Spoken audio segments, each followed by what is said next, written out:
Hey, what's going on, guys? This is AndrewChicken, and welcome back to another live stream. And today, I want to try something different. Something new, something a little bit silly.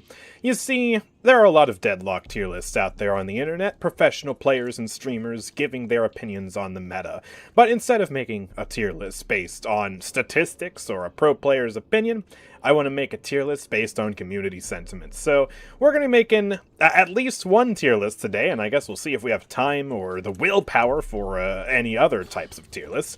But we're going to make a tier list for the characters in Deadlock based on what the chat says the characters should be in terms of their different tiers and stuff. So it should be pretty fun, and it's something that I want to try. So we're going to get straight to it, and I actually do have, I have a couple of tier maker things here. If we get to it, an item tier list could be fun, although I'd have to break it up into the different tiers of items, I think. But at the very least, I think a hero tier list would be pretty good. So, presentation mode, let's go. How's this? How's this for a stream? I think this looks pretty good. So yeah, SABCD tier format as per usual, and I wanna rank these characters, and I wanna make a tier list and see what chat wants to do with the tier list as well. So, although according to the Twitch viewer count right now, we have one viewer in Twitch, but there are more than one. There's more than one person in the chat. So, come on, Botrix, what are you doing? Should probably play a game or something to let people trickle in, because there's like 5 people here right now. Maybe, and we can also, get in Deadlock and talk about the different heroes as well. Which, oh, also, wait. Oh, you can press N just here and get news. Oh, that's interesting. Okay, anyways. Yeah, we can talk about the different heroes as well. And, I think we'll probably just do, like, alphabetical order, unless we have anyone that we immediately want to put in a different tier. Which means we would start with Abrams, which, honestly, I think Abrams is pretty good. I don't know where, specifically. Like, do we put him in A tier? Probably not S tier, right? I'm not really thinking S tier for this guy. Surely not. Abrams is great in the mid-game. Yeah, honestly, I think what's strong about Abrams is, obviously, he's really tanky, and he has a lot of kind of guaranteed value, right? Like, once you upgrade the shoulder charge, this stun is just guaranteed value, and you get a couple of cheap melee items online, and you're able to guarantee that punch and get some value. So I feel like, obviously you want to have as many souls as you can, but I feel like if you are playing, kind of at like lobby average of souls, or even like 1,000 or 2,000 souls below, you can still probably get a lot of value. And also just, the slam is just really good. The slam is just really, really good. So shoulder charge someone into a wall, punch him to death, dogpile them with your team, disrupt abilities. I think it's nice. And he's very, very tanky. So, I mean, honestly, I'm kind of thinking A tier for Abrams. What do you think, chat? A tier for Abrams? I think that sounds pretty good to me. Unless anybody has any objections. We might need to do, like, a game or something before we do this, because, yeah, we do need more people in here, I think. A tier, yes. Alright, I think A tier works, then. Yeah, Yeah, do we play a game before? Just to get some people in here? I don't know. I don't know. I also don't know how long today's stream is going to be, because we did start a little bit late. Also, I realized what's missing. I forgot to get the background music in here. There we go. I was like, why is it so quiet in here? Oh, fix it. Get the background music going. One game of Sniper Abrams. Okay, if this was a Claymeister build tier list for the different characters, Abrams is a solid D tier. Because of that one build right there. Oh, Claymeister. Oh, it's a mess. What are our criteria? Are we ranking for win rate, power, fun to play against, style points? Right now we're doing like a power tier list. So like who's the strongest, who's the weakest, based on chat's overall sentiment. So I think Abrams is a good A tier, honestly. And we can do other types of tier lists later. As a matter of fact, you know what I think we should do? Real quick, is just... Let me make sure it's not going to interrupt anything on the screen, but I think I should have, like, a text box that says what type of tier list we're doing. So, let me get a text source on the screen. We need a fancy font in here. I have my Montezerrat. Wait, oh, I can't type? I just have to, like, scroll? Oh, come on. Come on! Okay, there it is, I think. And let's do, like, bold, maybe? Semi-bold? Ah, honestly, this text thing is not super good. Okay. Power tier list. There we go. I think that'll look pretty good. Let's make that a little bit smaller.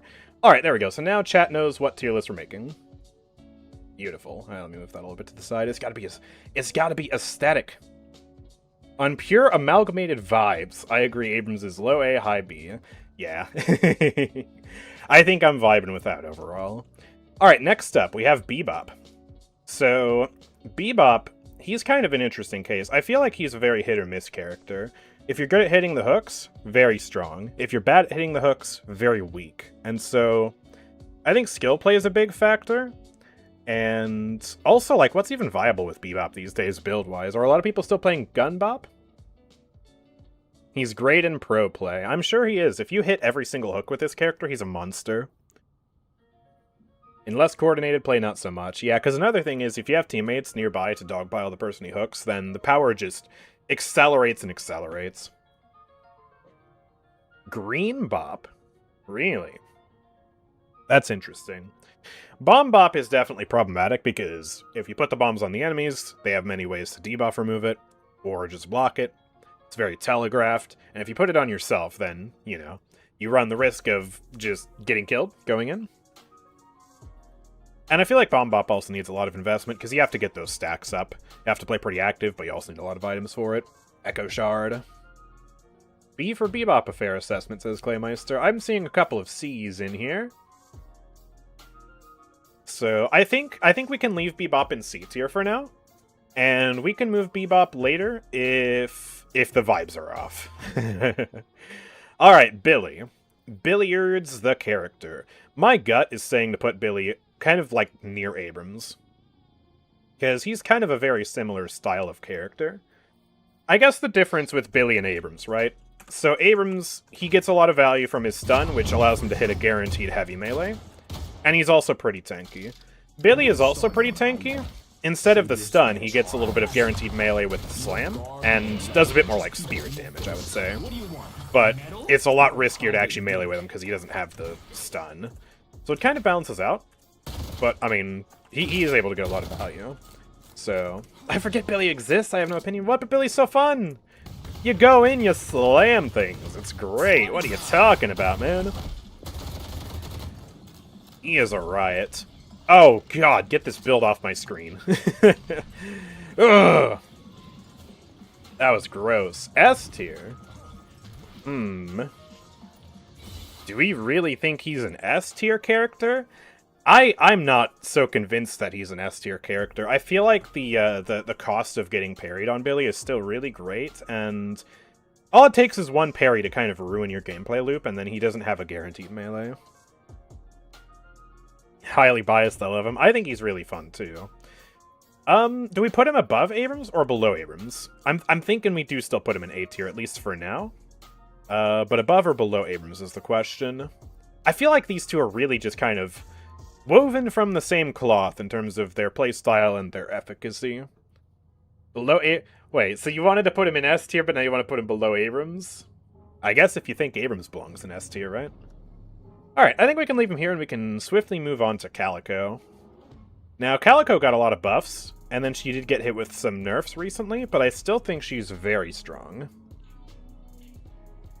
Is it an S tier character, though? Is she really that strong? That is the question, chat. Yeah, I think Abrams with the consistency on the stun definitely gives him a little bit of an edge over Billy. The thing about Calico is, she does so much damage. She's able to traverse the map really fast with Ava, so that's really good for macro level gameplay and just running around looking for ambushes. And the survivability from the ultimate is really good. So she can, like, get in, throw some stuff out, get reset with the Return to Shadows, and then hit that again if she wants, and sneak away. And she has a lot of really good item synergies too, right? You have the Torment Pulse, you have the Spirit Snatch, although Spirit Snatch got nerfed recently as well, so kind of hurts her a little bit. You can get the Arctic Blast to make it easier to hit the bombs. That really helps. She's a little difficult. Definitely not an easy character, but I think she's very, very strong. Ruins my initiate lobby, so somewhere between S and B. Nice. Calico is high A, says Sergeant Flintlock. Yeah, I'm thinking, for me, I'm feeling either high A or low S right now. Maybe before the nerfs we would put her in S tier. That Spirit Snatch nerf also does really hurt, for sure. Her hitbox is that of a squishy. The cat, and the strike, and the ult. But then, yeah, she's also, like, super tanky, yeah. Part of me, just for the aesthetics of the tier list and having all of the tiers be somewhat filled out, wants me to put her in low S for now.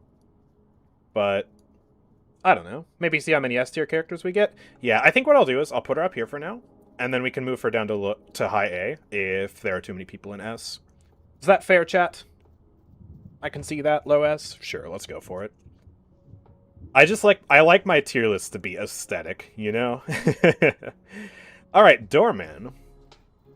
I'm gonna be so honest, chat, I need you to rank this one for me. This is one of those characters who I don't have much of a balanced opinion on right now, because I've seen him be really strong, I've seen him be really weak, I've seen multiple different playstyles, a ton of different items used on him, and I don't know what the meta is with this guy. So, I need chat to answer this. High A? Pilot tier? He's only as good as the player? That is definitely, like, he needs a lot of skill involved. I think for this tier list, it's safe to assume that the person is reasonably skilled at the character. You know? If we were making a total noob tier list, things would be very, very different. Doorman would be, like, here, but he's obviously not a D tier character. I think I can say that with some certainty. Either S or F, Doorman falls off late game. I feel like he really does fall off late game in terms of damage. He is able to bring a lot of CC to the table, though, and the portals can be very strong. Rarely see him running lobbies, but I'm low rank. Yeah, I feel like at low rank, Doorman is pretty trash, but that's because he's one of the highest skill characters in the entire game. So, I mean, maybe we could do some kind of compromise. Maybe put him, like, B tier or A tier. Or maybe make, like, an exception tier, where, like, I don't know, maybe that might get too complicated. B tier, A tier, A tier. We could put him A tier, maybe, like, below Billy. That could be good. Because I do think he's really strong, with a lot of stuns and crowd control and stuff. The question is how strong, right? We can probably leave him here. I think he really is just... he is one of those characters that's super special, that, like, the sky's really the limit, and as people get better at the character, he's gonna, like, probably shift up here, then they're gonna nerf him, he'll go back down here, then we'll find some new tech with him, and then he'll go up here again, and then ba, and then in Initiate, he's down here. So, yeah. C tier, I've never played Deadlock before, thank you. That is very helpful. D for Driver. Oh, God. Okay. I'll leave him bottom of A tier. And we'll just leave it there. We'll rank the other characters. We'll probably come back to Doorman. Drifter. This guy's been nerfed a little bit, hasn't he? D tier for Drifter, says Dev in the house. Is he D tier? One of the big problems that I have with making a Deadlock tier list in general, and that's why I'm taking chat's input for this tier list right now, is that honestly, D tier characters in Deadlock are still probably like low B tier, maybe high C tier in other games. I feel like this game generally is really well balanced in that regard. Because there have been some D tier characters in other games I've played before that can't hold a candle to the quote-unquote D tier characters in this game. Needs the isolation to count ulted people. Yeah, he is really dependent on that. And yeah, they did nerf his gun a lot. And then the Spirit Snatch nerf, again, really hurts the Rend playstyle. My baby! My Rend playstyle, man! I don't know what they can do to make him a little bit better, though. Because he is really, like, snowball dependent. Because if you get this guy rolling, he is still very strong, you know? If the enemies will let you get, like, 4 or 5 isolated kills in, 10 minutes, then the blood scent's going to start ramping up, and then that makes it easier to accelerate and get more kills online, and get more items online that make your gun even stronger. But if you don't get that snowball rolling, then yeah, he is kind of just worse than other gun characters. So... But he still has very good utility with the ultimate, too. Like, blinding, multiple people in a team fight is still really strong. Lasts for a while. So that's why, like, I say, like, even a quote-unquote D-tier character in Deadlock still has pretty good strengths that can still work. So, just kind of an interesting dynamic with this game. Drifter only has 2 abilities most of the time, not gonna lie. Well, which one would you say isn't an ability? The Rend? Stalker's Mark is movement, guaranteed. The ultimate is very good. I guess if you're not building for the Rend, it's probably not that good, but hey, if you are, it does chunk people. Low B, high C. I definitely think low B is probably too strong for this guy right now. I think C is the highest I would be willing to move him. But I do also feel like Bebop is significantly better than Drifter because of the hooks. So I think I agree with some of the people in Twitch chat. I think we'll put him in D tier. Stalker Mark poke builds. They are so funny. Man, doing damage with the Stalker's Mark. That's a bit silly. Alright, let's move on to Dynamo. Dynamo, is he our first B tier character? Is he balanced? Is this the epitome of balance in this game? Chat? Because I feel like Dynamo's pretty solid. I think he's pretty nice. Good heals. Very good movement ability for saving teammates and just general supportive utility. And if you're good at using that, then he's very strong. Ultimate is very strong. Has its counterplay, though, like spacing out, crowd control immunity, stuff like that. So I think Dynamo can definitely be our B tier. I feel pretty solid about that, but what does chat think? What do you guys think? High B with Dynamo, he's definitely not weak. Oh, yeah.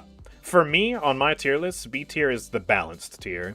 Not weak by any stretch of the imagination. B for me is like, okay, this character is about right where they should be, I think. Not too strong, not too weak, just right. And also, yeah, definitely dependent on who's playing him, because, yeah, like, he definitely has a lot of skill expression with hitting good quantum entanglements and hitting good singularities. He can be counterplayed a lot more than Doorman. Yeah, he does. Why is Bebop in C for Clanker? Don't worry about it. Don't worry about it. Dynamo can go 0-7 and still win the game with a good ult. Yeah, his ultimate is very good. Hit or miss, though, because if you do miss the ultimate, then it's very punishing. Kind of not a real character if you miss your ult. Very limited outside of that. Unless you play certain builds. I think B tier feels very good for him. GT. This is a character who I have not had a good pulse of when it comes to estimating his strength in the meta. Because for the longest time he was D tier. I still assumed he was D tier. And then I saw some people putting him like A tier or S tier and like prioritizing him. And I was just confused. But now I think he's probably back down to like C or D tier. I don't know. What do you think, chat? Because this character kind of just confuses me. And to be honest, I really don't feel like he's that particularly strong right now. Especially if you get a bunch of spirit armor. Because he does a lot of spirit bursts, but then he doesn't have much outside of that. The curse is pretty good. I guess they have been buffing that a lot recently. Getting cross-mapped with a bird is very annoying, but again, I feel like a lot of spirit damage reduction just shuts this guy down. And the movement, I've never been a fan of his movement ability, to be honest. Strong laner, kind of weak late game.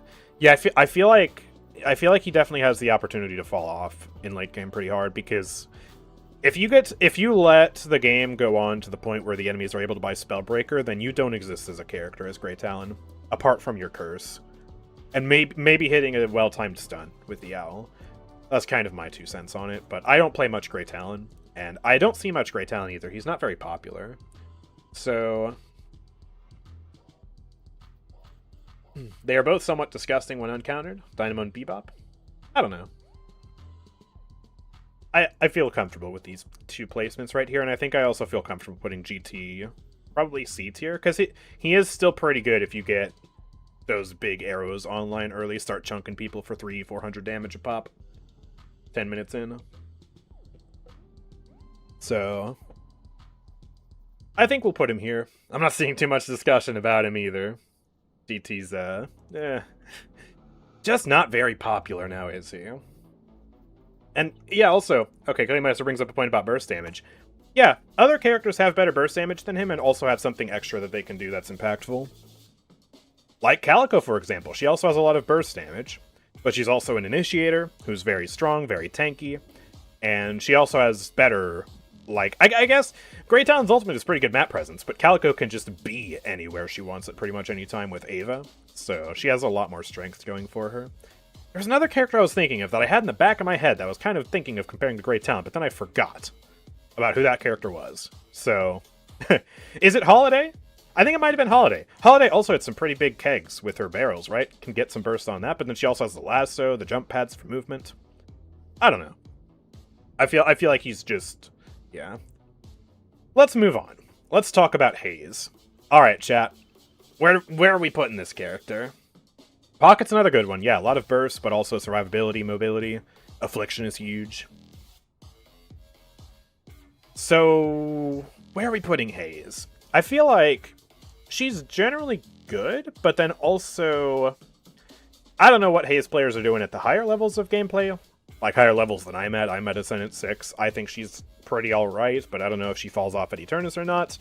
I know that certainly at lower levels, especially because she's so easy to play, she can be quite strong, especially if she's allowed to snowball. But then there are also those Haze players that just kind of sit around being useless. Is that a player issue or is that a Haze issue? That's the question. A tier I feel like is cool. I feel like, yeah, she's definitely no S tier character. That's for sure. I feel like either B tier or A tier would be where I would instinctively want to put her. B tier above Dynamo, that could be. Maybe. I don't think I can put her in S tier Artemis, I'm sorry. That doesn't feel right to me. A tier purely on ease of use. Yeah, I'm thinking either low A or high B. Feels about right for her. I think I'll give Dynamo a friend in B tier, and maybe we can move her up later. Probably. She's only good if the game goes longer than 30 minutes. So she's pretty bad at high ranks, I think. I don't think that's necessarily true. You get the right items online early enough, she can still do some damage. And then Claymeister says the opposite thing. In late game, she struggles. Wait a second. A, I think. I think in higher ranks, they play her as a support, which I don't quite understand how that works. Must be something to do with the sleep daggers, then. She's definitely a very interesting character. I like her. She's a very necessary character for the game, too, for a lot of players. Just a good, easy, dependable character. So I might be the one who struggles. Yeah, because Claymeister, I think a Fed Haze is, you know, one of the strongest things in the game. You get her up to, you know, 5-10k souls above everyone else in the lobby, she just steamrolls at that point. Okay. So yeah, we'll say either low A tier or high B tier for now. I'll give Dynamo a friend just for the aesthetics of the tier list, but we can move her later. We're going to do some adjusting. Once the tier list has been completed, everybody's on it, we'll do a little bit of moving then. Just based on the vibes. We love vibe-based power tier list. That's what we're doing, by the way. I made a little title at the top right, so you can see that. In case you just arrived, like Alan did. Alright, Holiday. I know she's been up here for ages in a lot of other people's tier lists. Is that still the case, is the question. That's what I want to know. Because I know she has been nerfed. Sometimes. But is she still S despite the nerfs? I have played, now, 7 whole matches of Holiday in my entire 1,000 hours of Deadlock. So to say I'm inexperienced at this character would be an understatement. I have barely played her. So, and I know she's quite difficult to play as well. So I think it's another case like Doorman where if we were kind of at like maybe an emissary or lower tier list, she would probably be like B tier or C tier maybe. But I mean, I don't know. She still seems like she's very strong. Low S IMO, worse than Paradox Mina, but still super strong. Yeah, we have some other definitely S tier characters that we need to rank up here too. Feel like she isn't as annoying as Calico. But you haven't been hard focused by a lasso at least 5 times in one game. Just, oh, lasso, die, respawn, lasso, die, respawn. That's really annoying. 300 damage in lane 5 minutes in? Stupid. Yeah. I think the burstiness, the mobility, and obviously that lasso. The lasso is like hook, but you lock down the target for even longer. So I think she's got a lot going for her. I think comfortable S tier. We're assuming that you can play the character well on this tier list. The character is in the hands of somebody who's pretty good at the character. All right. I think we can move on to Infernus, probably. Where does Infernus go? This guy took another round of damage nerfs recently. I kind of want to put him near Haze, to be honest. That's my gut instinct. S tier? Really? Really? A tier. Have I been underestimating Infernus after these nerfs? Because his gun's been nerfed quite a lot. His dash playstyle's been nerfed a bit. Really? Another S tier? High A S tier? Feels like the definition of a B tier character to Sergeant Flintlock. Yeah, I'm getting a couple of mixed signals here. I honestly very well could be underestimating the character. All I know is I see the nerfs, and that makes me assume he's a little bit weaker. But, you know, Holiday's also been nerfed a lot, and she's still S tier, so... Haven't been able to play consistently in a while. Yeah, that's fair. High A tier, the nerfs brought him back. Yeah, I mean, at a certain point, he was definitely, like, super high S tier. I don't think he's up there anymore. I think if we were to put him S tier, he'd still be at the very bottom. So much pressure, and if he gets pressured, he can just dash. Multiple charges, too. Got picked most in last Deadlock Fight Night. Interesting. Drifter in D tier, ain't no way. Hey! That's what chat wanted. Barely touching his dash is like 100 free damage. It does do a lot, yeah. And his ultimate is kind of a good, like, guaranteed disruptor, because once he casts it, unless you kill him, that stun is going off. Doesn't matter if you stun him, silence him, curse him. And so it's kind of a way, like, if he preempts something, he can use that to counter it. Preempts a Dynamo ult or a Lash ult or something like that, pops the stun, stuns them out of it. Cannot get in an enclosed space with Infernus. Alright. I still... S, though? I'm juggling between S and A right now based on chat's responses. My heart is telling me high A. But 3 billion debuffs too in base kit. You need one backliner up there? Ah! Also a silencer and tier 1 afterburn? Silencer? He doesn't have a... built-in silence, does he? I mean, he has the, he has the minus spirit component, but he doesn't have the... Where's silencer, anyways? Or inhibitor? Was it... No, it's silencing bullets. Silencer, yeah. Yeah, I guess the spirit damage reduction. And you could stack that as well if you really wanted to. That did get nerfed recently.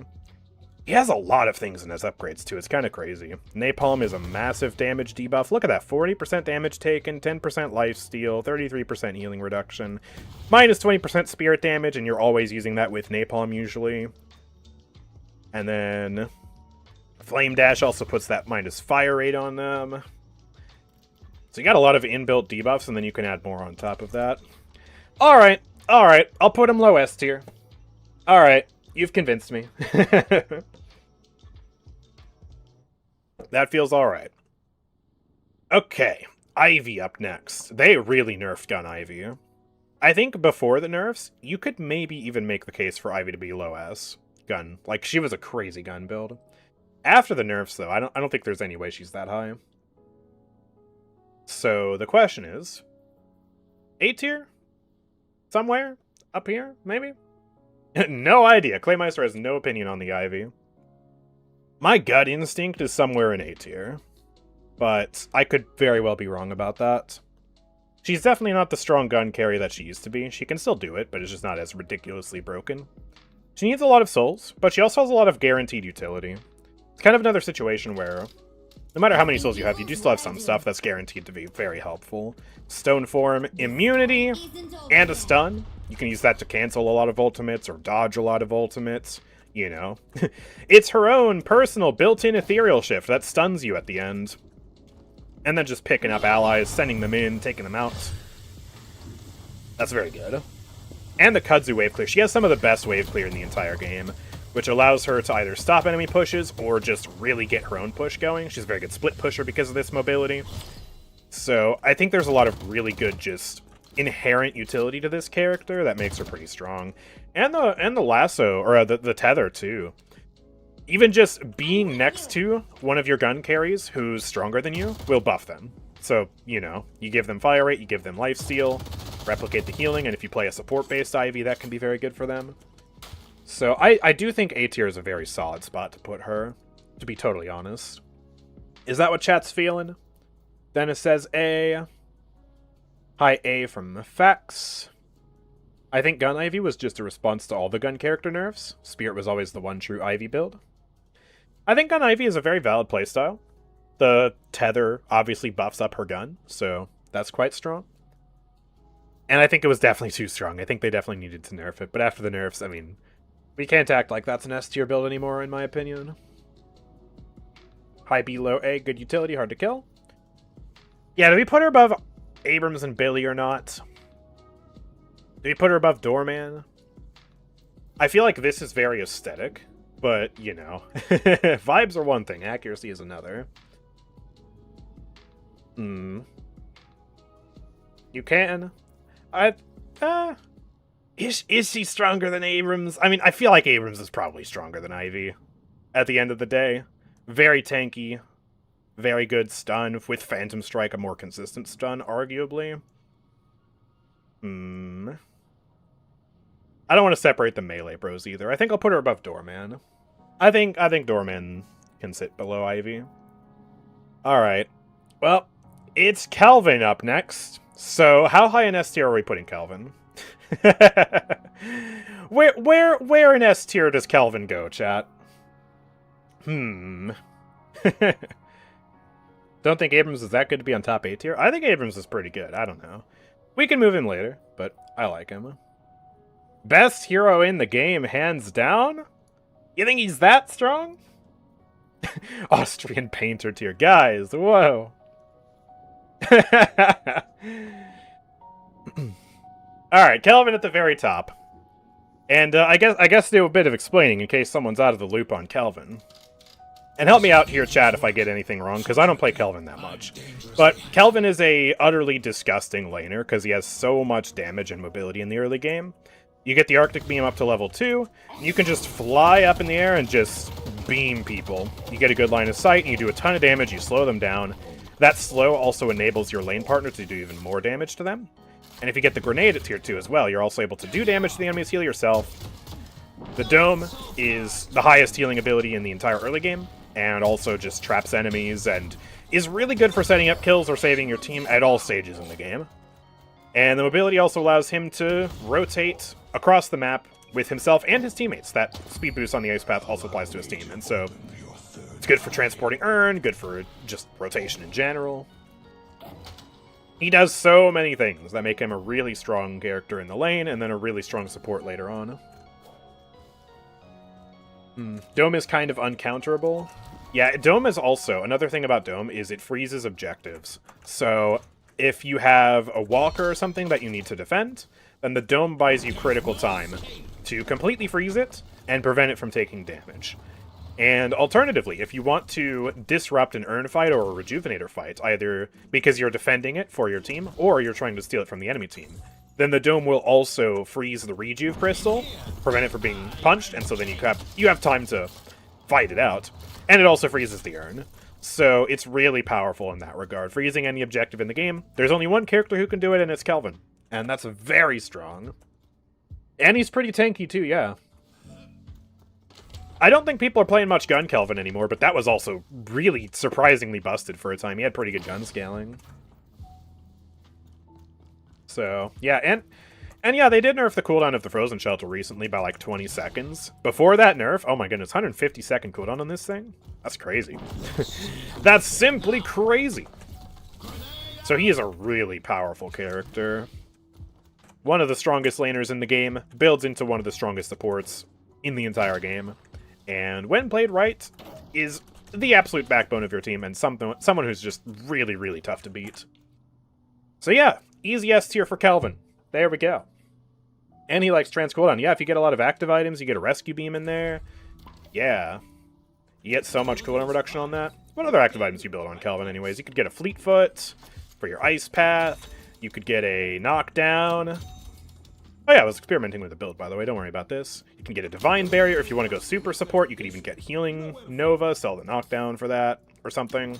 And then trans cooldown buffs all of that, and then gives you 30% cooldown reduction on your Dome as well. So that goes down to a 119 second cooldown on the Frozen Shelter. 2-minute cooldown on this is absurd. An Arctic Beam cooldown, by the way, decrements while you're using it. So it says it's a 12.6 second cooldown right now, but then by the time it's done, it's a... I have cooldowns on! Crap! It's a very low cooldown. It's going to be like 6 seconds or something like that, because the duration of this is pretty long. 5 seconds. So yeah, 7-second cooldown. Then you get to use that again. He's very, very strong. Very, very, very strong. Yeah, they can rush debuff items sometimes too. You can play more offensive support, defensive support. A lot of items work really well on this character. Or you could even play melee Kelvin and box people in the Dome, if you really want to. If you want to be silly. Force a boxing ring on somebody. Oh yeah, shoot, I didn't even have the minus 45 on the freaking Dome. Yeah, buff that. 88 second cooldown on the Frozen Shelter, ladies and gentlemen. That's like... that's like Great Talon without any cooldown items. Level freaking ult spam. On the Dome! The Dome! Oh, Great Talon wishes he could be Kelvin, dude. Great Talon dreams of being Kelvin. Oh my god. Alright, moving swiftly on, Lady Geist. Man, I like playing Lady Geist, but I have not played Lady Geist in a long time. Where is she? I remember she used to be up here. But I don't think she's that strong anymore. Certainly not. So... is she A or B tier? I feel like she might be another B tier. I don't know, chat. What do you think? Geist isn't boring! Don't say that! I enjoy playing Geist! She's tanky, and she does damage, and heals herself a lot. Anti-heal definitely shuts her down a lot. And unlike Victor, she doesn't have anything to really deal with the anti-heal either, because Victor can just keep cleansing it, but she has to buy debuff remover for it. Yeah, she's like a Victor, but way weaker on the survival front. But admittedly, right, she doesn't take nearly as much self-damage as Victor. And she's able to poke a lot better than Victor because her bomb has a lot more range, her leech has more range, right? Like, Victor's damage aura is very tiny. And her ultimate also kind of gives her a second life like Victor's, although that one's definitely a lot harder to use, a lot more skillful to use. Because with Victor, you just die and then you come back. But with Geist, you have to press the ultimate before you die, have to be in range, otherwise it's not going to work. So a lot harder to get value out of than Victor. I do think she's pretty good if you're able to play her well. Definitely has her counterplay though. Like for the ultimate, you can counter her by just staying at a long distance away from her. Like if you know she has her ultimate up and you know she's low, just play back here, right? Play away from her. And also, if she does get up close, you can try to warp zone away, or you can silence her. And the silence will prevent her from using the ult, and then you can just kill her. And anti-heal is also a lot stronger against Geist than it is Victor. So I think that probably puts her in B tier. Or even C tier, some people saying in the chat. C tier. Interesting. I don't want to believe it, because I like Geist. I think she's fun, but there's a chance you might be right, actually. And also, probably definitely not stronger than Haze and Dynamo. C for senile? Oh my gosh. What? What do you mean? Solid A tier? Getting a couple of different opinions here in the chat. Bebop needs to be with Dynamo. I'm not so sure about that, personally. Not yet. I think I need more people on the tier list. Maybe I'm biased, I love Geist. I think Geist is really fun too. I need to play her more. Well, between the A tier, the B tier, and the C tiers that I'm seeing in the chat, I'm guessing B tier, low B tier, probably a good spot for her right now. I don't have the heart to put her in C tier yet, okay? I think I need a little bit of time to chew on the concept of Lady Geist being in C tier before we move her down there. Might have to take a look at her, and might have to take a look at her at the end of the tier list when we move things around a second time. Certainly see her less. That could be just a general unpopularity. Some strong characters you don't see much. Don't see much Doorman, even though he's pretty good. Because, you know, certain characters are just harder to play. Alright, Jacob Lash. You know what's crazy? I saw, what was it, a Metro? I think it was a Metro tier list? Had this guy in, like, D tier? That can't be right. Can it?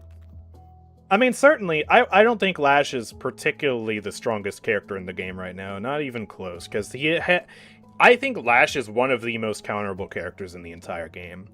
Super fun, and super awesome. I love the Lash, but all of his abilities are so freaking telegraphed. And so you get Counterspell, and Lash is basically not a problem as long as you're good at actually timing it.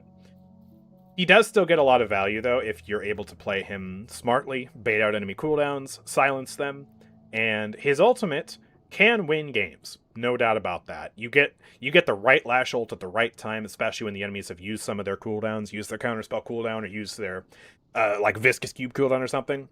Lash ult absolutely wins games in the right situation. So I don't really agree with the idea of Lash in D tier. But at the same time, like, they did definitely nerf him quite a bit. They nerfed, what was it? They nerfed the base damage of the slam. I think they also nerfed the scaling, and then they also nerfed the range of the slam. Is that correct, chat? Am I remembering that correctly? So I think, you know, those damage nerfs really hurt, and he is a very difficult character to play. Very skillful. I love Lash too much to put him in D tier. I'm putting him at the bottom of C tier, though, because I think that's probably a fair assessment, and I'm seeing a lot of people saying C as well. Got nerfed really hard in the last patch, yeah. It's a shame, because he's so fun, and he's such a cool character. If this was a coolness tier list, straight to the top of S tier. He's so cool, but that's not what we're doing right now. And, yeah, he's pretty tough right now. Deathy said he puts the hero in hard mode. Yeah. Yeah, that's for sure. Counterspell, Spellbreaker, E-Shift, all of that really hard counters Lash. But, yeah. His mustache puts him one tier above D tier. Let's put it that way. Alright, McGinnis. So, where in A tier are we putting McGinnis? Here? Okay, cool. I think I have some pro McGinnis bias coming out here, and so I need chat to help me out and figure out where we actually need to put McGinnis, because I've been loving this character recently. Such good healing, such a good gun when you build it with the right items. Destroys objectives. I had such a fun match, by the way. Today's video, in the background footage, I don't know how many people watched that video to the end, but you can see the scoreboard. I got 28,000 objective damage. My objective damage was about equal to that of all 11 other players in the match put together. I was 50% of the total objective damage in that entire game from both teams. So, yeah, her lane is really good too, because you get all that healing. The only, like, rough thing about McGinnis lane is the turrets giving the enemies free souls, but the wall, the heal are both really good. Basically has 2 abilities if you go gun, yeah. But the gun is so satisfying. Whoever decided to design her gun and give it those sound effects and that just overall feel and handling, chef's kiss. They did such a good job. It feels incredible.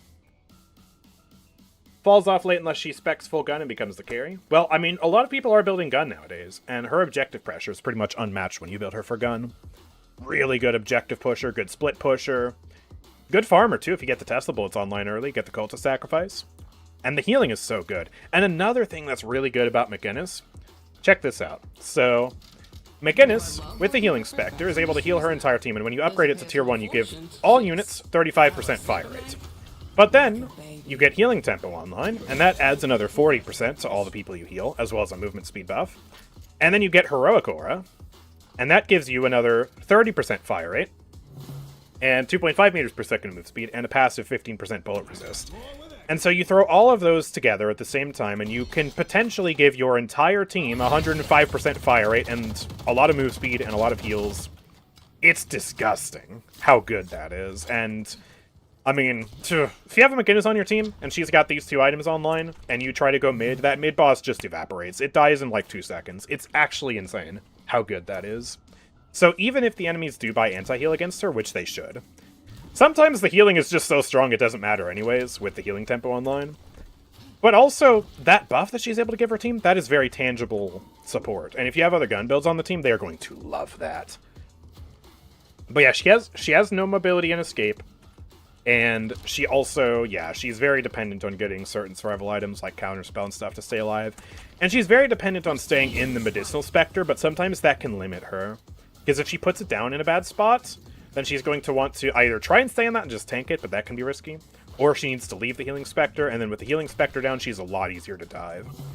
So there's no way at all that she's S tier, but I think A tier is very good for her. And then the question is, do we put her in A tier for, you know, the top of A tier, middle of A tier, bottom of A tier? That is the question. My heart wants to put her in the top of A tier because I've just had such a blast with her recently, but I might need to drag my head back down to earth for a second and maybe put her a bit lower.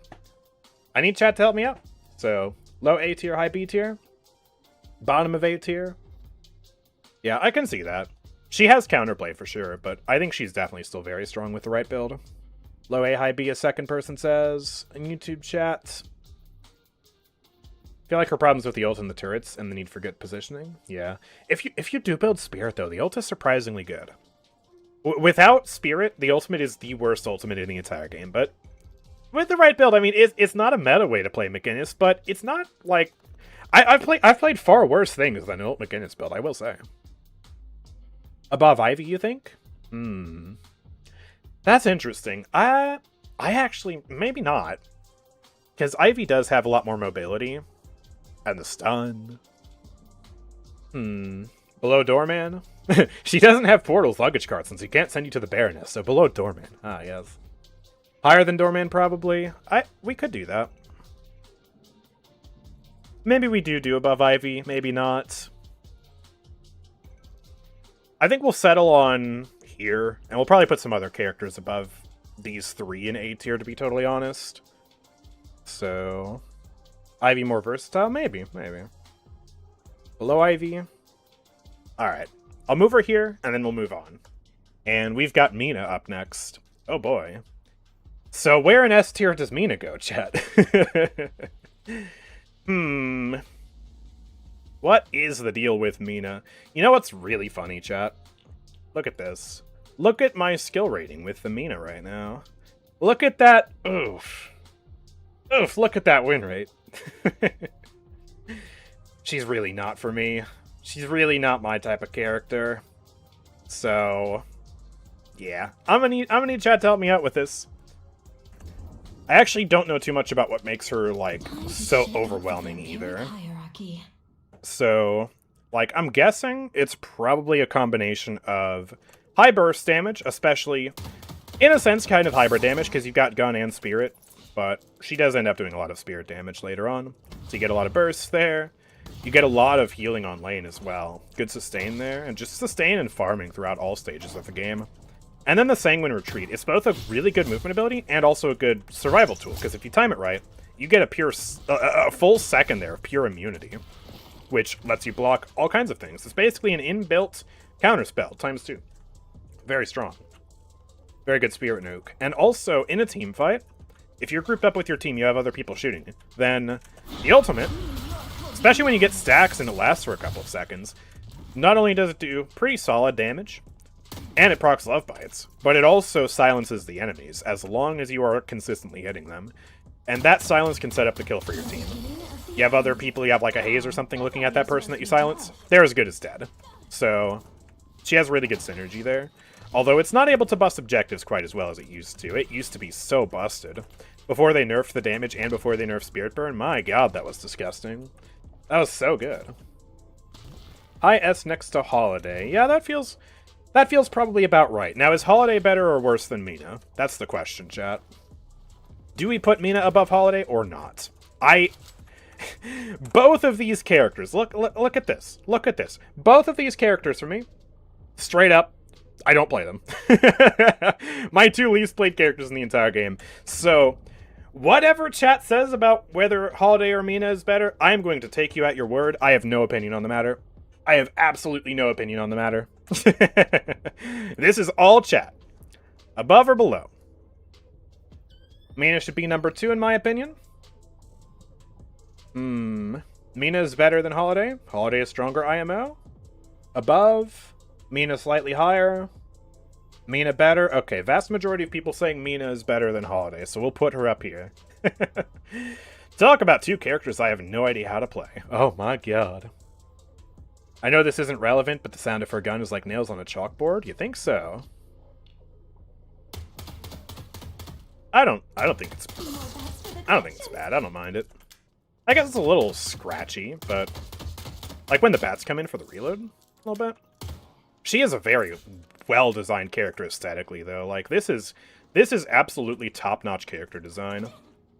Just, someone else made a breakdown of it much better than I could. Someone, like, made a video about the art of Deadlock, and they used Mina as an example. She is really well-designed, really pretty. Love the character design here.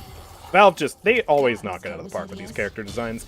I am so excited to see what they do for characters that aren't finished yet, like Grey Talon or Viper. We gotta see what they do with those finished models. They're gonna be so good. So good, man. Alright, let's move on. We've got Mirage. So, I remember there was a time where this guy was hard stuck S tier. But Mirage is another one of those characters for me. I don't play him much. And I feel like I really don't see Mirage that much anymore. And so, is he still up here? Or not? Yeah, he is a very boring character. Sometimes if you just want to shoot things, he's fine. But, yeah. Really pragmatic in the sense that he's about putting a bunch of numbers on the screen, and that's kind of it. Better than Haze for the ultimate presence alone. Yeah, that has a lot of good utility, for sure. B tier. B tier. I played against a Mirage player the other day, though. He was kind of crazy. He hit me for like an 800 damage Jinx mark. And I'm like, how does that even happen? Obviously, you get the Quicksilver reload on there a little bit. Surge of power on that. But, like, is that really a possibility? Let me build this up to, what is it, 8 stacks or 12 stacks? Oh, what's the max stacks? Is it 8? Ah, he popped! Yeah, that did 835. Yeah, that's a crazy amount of burst damage on that. While also building for gun at the same time. And get the toxic bullets online. So I feel like his damage is still pretty solid. Ooh! That was a lot of damage. Like, wow. It's kind of crazy. And the tornado is really good iframes. Iframes, anyone who gets caught in it gets lifted and rooted for a second. Good steal with this. So I think, honestly, probably a bit higher than B tier would be fine. Because, like, you know, Mina has a better passive. Yeah, I feel like that's a big thing that's kind of kicked Mirage a little bit out of the limelight, is Mina is just better. The Bats is literally Tornado, except you can go up, and it has 2 charges, so double the mobility. And then she also is a Spirit Nuker, and yeah. The only thing Mirage has over her at this point would be, I guess, maybe the Scarabs, and also obviously the ultimate being different, having good utility there. But I still don't know, is he B? I feel like he's gotta be like at least low A, right? Definitely a worse version of Mina, but Mina's really strong, and I don't think, you know, let's say Mina's out of the picture, then Mirage is still pretty solid in that regard. Kind of based on who's an A, he's either bottom A or top B. Yeah, I think that's probably fair. Above Doorman, maybe? Or below Doorman? What do we do with the Doorman? This character is such a tricky guy. He really is. What do you do with the Doorman? Scarabs are good in laning phase, but pointless in late game? They feel pointless in laning phase, too. I got hit by a Scarab when I was playing against the same Mirage in the early game, and I was like, wow, my actual passive healing is outpacing the damage from this. I think Doorman is just not played to his full potential yet, but Mirage is. Yeah. Doorman is so tricky, because I think the best Doorman players are going to be up in S tier for sure, but he's tough. This feels alright. This is low A tier. Doorman's a weird character. I'll put him here. And we can move these later, but I want to get everybody on the board. I want to get everybody on the board before we start shuffling around again. So, yeah, let's do Mo and Krill up next. So, yeah, Mo and Krill, he is quite good, because he's very easy to play. I probably ranked him a bit too high in my easy characters tier list. I probably could have put him lower. And yeah, he's a lane bully. Like, the amount of healing you get from Scorn once you get Quicksilver and Mystic Burst online, oh my goodness, man. It's stupid. It's so stupid. And, like, decently consistent damage as well. Burrow gives him pretty much a get-out-of-jail-free card from any gun build in the game. And does a lot of damage, gets you right on top of someone for a combo. And if you have anybody looking at the person you combo, then they die, right? Like, you just have Mo and Krill and Hayes follow each other around, and then Mo sets it up, Hayes just domes them with headshots, they die instantly. And he's very cheap to build, too. You just need a couple of items online. Duration Extender, Warp Stone, cooldowns, and then, like, you're set. You know, get some Alk Fire, too, I guess. And then just, whoop! There you go. Easy. So, yeah, I mean, we can put Mo Krill pretty reasonably solid. A tier at the very least, I think. As much as it hurts me to say Mirage is kind of weak, the fact that in a game where Burst is getting better and better, Mirage is designed around log engagements. Maybe. Maybe. Better than Abrams. Whoa, we putting Mo Krill high A tier for this? It could be. He's a really good character. Especially because if you have someone on the enemy team who's carrying, what you can do as a team is you can just have Mo and Krill target that person, and then you just deathball them, right? Like, oh, okay, I'm Mo and Krill. I see this, like, 40k Abrams player. Why is Abrams at 40k? I have no idea. But yeah, oh, it's the Abrams player. All right, team, shoot him. And then you take the carry out, and then you're able to snowball from there. And his ability to just guarantee a pick with good coordination is just so powerful. So powerful. He can be so menacing, he's always a threat. Yeah. And another thing that's really good about Mo Krill, too, is even though he has a chunky hitbox, he also has the craziest health scaling in the entire game. This man gets all the hit points, and then you stack that with something like Spirit Resale, and he just... You have to shoot him so much to finally put him down. He's really a menace. And also, gun builds hate this one trick, just scoop pocket sand in their eyes. Oh my god. See, I think we can put him top of A tier and we can move on. How about Paige? What's up with Paige? Paige is a weirdo. She's got some abilities, alright? Very strong support character. Puts the barrier on people, gives them a lot of hit points, is able to root people, and the ultimate is also very good. It comes with a pretty lengthy stun, heals her team up, and in a team fight, especially if you're able to group the enemies up, it adds a lot of pressure. It could turn fights around. Low S tier, whoa. That's pretty crazy. She certainly has some weaknesses. Like, if you're playing support Paige, she really doesn't do that much damage, I feel. Oh, not the melee. Oh, not the melee Paige build. Ew, get that out of here. But yeah, with coordination, I mean, that root is able to set things up for your team. The gun, though. Oh, man. Talk about the worst gun on lane, because you just have such a hard time denying souls compared to every other character in the game. But that barrier is really good, being able to apply it to multiple people as well. She can make someone very hard to kill and make you very easy to kill, yeah. Kind of a force multiplier in that sense. She doesn't do much alone, but together, oh my gosh. And it really helps that this thing has a lot of synergy with other things, too. Like, actually, I was playing the other day. We had a Haze on the lane. She would sleep somebody, and then we put the sword down, and then they just get pulverized, and it's really, really strong. Or you could do the same thing with an Abrams charge or anything like that. And then that just sets up the kill so easily. Page between Ivy and McGinnis. A bit more of a conservative approach then, I suppose. I feel like these two top tiers are getting really chunky. We might have to move some people down later. I don't want these two tiers to be just so gigantic. Although the thing is, Deadlock is a pretty well-balanced game in the sense that a lot of characters can be really strong. So, you know. I don't think this is too surprising. Paige is currently in contention for the highest win rate character in the game. Is that true? Alright, Stat Locker. What's up? Stat Locker needs your help. Valve has drastically reduced the Deadlock API's access to match data. Your matches will not load unless our community takes action now. Community-powered data. Install the Deadlock API ingest tool. Interesting. Why did Valve do this? Okay. That's weird. That's really... anyways. Okay. Heroes. Tier list. Oh my... Okay, wow, yeah, that... She is the highest tier. What about Eternus? Let's sort Ascendant to Eternus. Oh yeah, she's up there, 3rd place. McGinnis with the highest win rate, man. McGinnis is so good. 7 still has this win rate, and people are putting him in D tier. That's insane.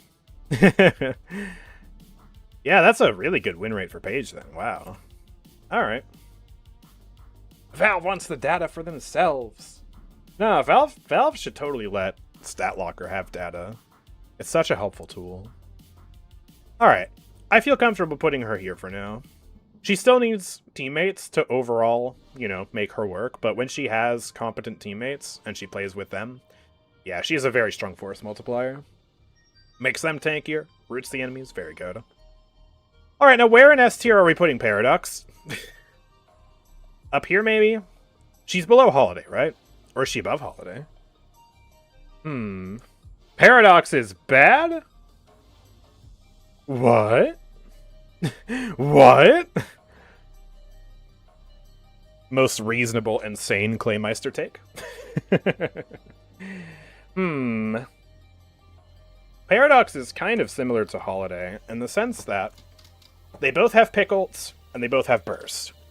And so, yeah, you can carbine somebody, bam, big damage, swap them through, wall silences, your team finishes the kill. And you have a damage multiplier there too. Good gun damage, good spirit damage, because the carbine converts gun damage to spirit damage. So, kind of paradoxical in that sense. Whoa, it's crazy. Wow, ha, meta name. But, yeah, I guess Holiday is a little bit safer in terms of the lasso, because with Paradox, you swap yourself potentially into the enemy territory. And then also, you could argue Holiday probably has more consistent poke, because the kegs just have a shorter cooldown, more uptime than the carbine, and are easier to hit. Arguably. I guess if the target's grounded. If the target's in the air, carbine's way easier to hit. It depends. But, yeah, so I see one person saying below Holiday. We could put her here. These two definitely fill the same niche, though. Holiday and Paradox. Very similar characters in terms of their overall impact on the match. Fair. Yeah, I think this is probably a fair ranking for her. Alright, how about Pockets? Pockets pretty good, too. Every character in the game is really good. Wow. Whoa. What? No way. So where do we put Pocket, then? Bebop needs B tier at least, bro. Nobody's going to be in C tier at this point. He can do what these two do on a 7-second cooldown. Yeah, but then the rest of his kit is kind of just worse, though. That's the thing. We'll move him later, okay? For now, we need to get everybody on the tier list. So, Pocket. Strong character. What's Pocket's win rate looking like right now, actually? Eternus level matches. Where are they? Oh, we have to dip into the C tier? Or did I miss... I think I missed them. Am I crazy or is Pocket not here? Oh, there's Pocket. 49.5. Below Lash, actually. Infernus below Lash! Holiday! What are you people doing? Oh my god. Oh, data is weird. You can move Dynamo and Geist into C tier? I'm not moving Dynamo into C tier. Are you kidding me? S tier, they can force an entire team back to base. The Affliction is really good. Below Abrams, above Billy. You want me to split up the melee bros? I don't want to split up the melee bros. And yeah, they have really good, just a lot of things, really. One thing that's very strong about Pocket is map rotation, because their kit really synergizes with Majestic Leap. So you get Majestic Leap up, and then what you're able to do is jump up into the air, use the barrage, and then you can pop back down and use all of this. And they also have really good gun scaling, because barrage is just a global damage amp, and so even if you don't invest that much into gun items, their gun still hits pretty hard. And yeah, a good Affliction is literally game-changing, because that just puts a huge damage amp on the enemies. You can't remove it unless you have, what's it called? Divine Barrier? And it also applies anti-heal, too, and then the mobility and the survivability is really good if you're skilled. Pocket's pretty difficult, but very rewarding, so I think top of A tier is pretty good for them. Yeah, Affliction, it benefits from Barrage. Barrage is a total damage amp. It amps all of their damage. So, even the melee damage gets amped, which is how you're able to make a very goofy melee Pocket build, if you so choose. If we weren't assuming the player was good with the character, this list would look way different. Yeah, oh my gosh. It'd be crazy. Yeah, I think Pocket's like... maybe even borderline S, but I think probably not. I think top of A tier just feels right for them. We really might need to move some people down to B tier, honestly. Shoot, maybe we can move Mirage and Doorman down here. Would that be a radical thing to do, chat? Would that be radical? We'll save it for when everybody's placed on the tier list. But we'll see. Alright, 7. 7 got nerfed really hard. Really, really, really hard. And yet still I see him doing some pretty decent stuff. Stun is just... I feel like, unless they nerf the stun into the ground, just crater this, it's always going to be a really good ability. Tracking beacon on the enemies, so you get to follow their every move, and then it stuns them, and the stun's pretty long when you max it out. And that just provides your whole team value. It can be debuff removed, of course, but yeah, I mean, you know, a lot of things can be debuff removed and they're still good. But they really did nerf a lot of 7's damage numbers. Power Surge damage has been nerfed like 5 patches in a row. Stormcloud been nerfed. That Lightning Strike nerf was just brutal. I feel like they could put a bit of power back into that, because it's a one-time thing. I honestly couldn't even tell you how much damage that just did there. Like, it was negligible. Like, that was like a non-existent burst of damage. That was so small. So... yeah, and 7 has really bad lane. Because he has... he just has a really bad head hitbox. Like, he's weak to gun builds because of that. And he has the worst regen in the game at 1. So he needs to buy extra regen just to even have a normal rate of healing, pretty much. And he's the type of character who needs a ton of souls in order to get his build online. His damage on Power Surge is basically non-existent early game. Lightning Balls are still good for clearing waves and camps. And yeah, Stormcloud needs a lot of investment too, and you need a lot of debuffs too. He's really good, arguably the best in the game, at spreading debuffs though. So, like, you get Suppressor online, Escalating, Lightning Scroll, like, you could do a lot with that. So I think there's still value to the character, but definitely not S tier like he used to be. Arguably, maybe not even A tier like he used to be. That lane is really rough. He needs to spend a lot of time farming. I think the longer the game goes, the better he gets. But, you know, games on average are ending like 25 minutes now. 25, 30 minutes. So, yeah, like that was 27, 26, 27. Oof, this lose streak, man. Oh. Archetypical hyper carry, middle of B. I've seen people put him in D tier recently. Which, I mean...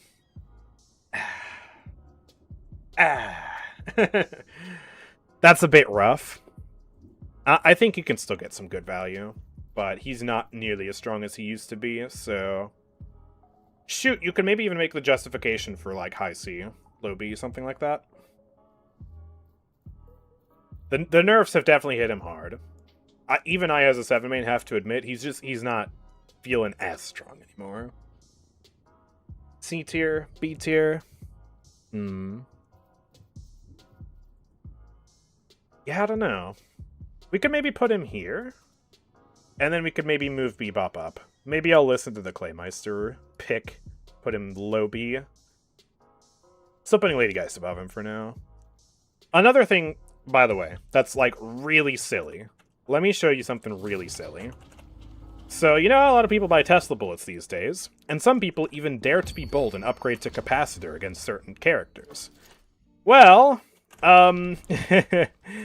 Capacitor does a funny little thing where it removes whoa, I can mimic multiple people, that's crazy.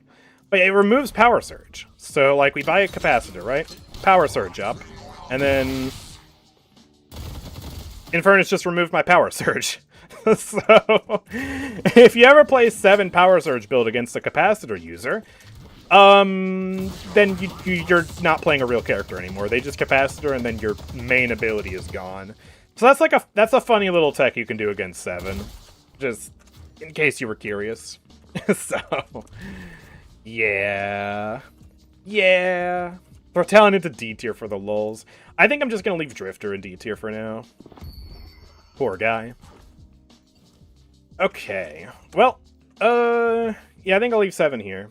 How about Shiv? What's up with Shiv these days? I remember when he was, like, the king? Up in S tier? He's not there anymore. Certainly not, right? Right? Shiv is, like, B tier? Yeah, I think we got another B tier character on our hands. He gives Lady Geist vibes to me. I kind of like grouping those characters up for some inexplicable vibe-based reason. So, I don't know, maybe it's the fancy hair. What he has, though, going for him is, of course, the Execute, which is guaranteed value. Your teammates get someone low, you chase them down in a team fight, hit the Execute, and then they explode, and as long as you get the Execute, you can chain those throughout a team fight.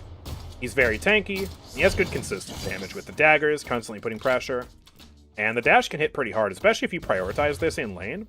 You get the Rage built up, that can do, like, 400, 500 plus damage pretty early on. It's kind of crazy how that works.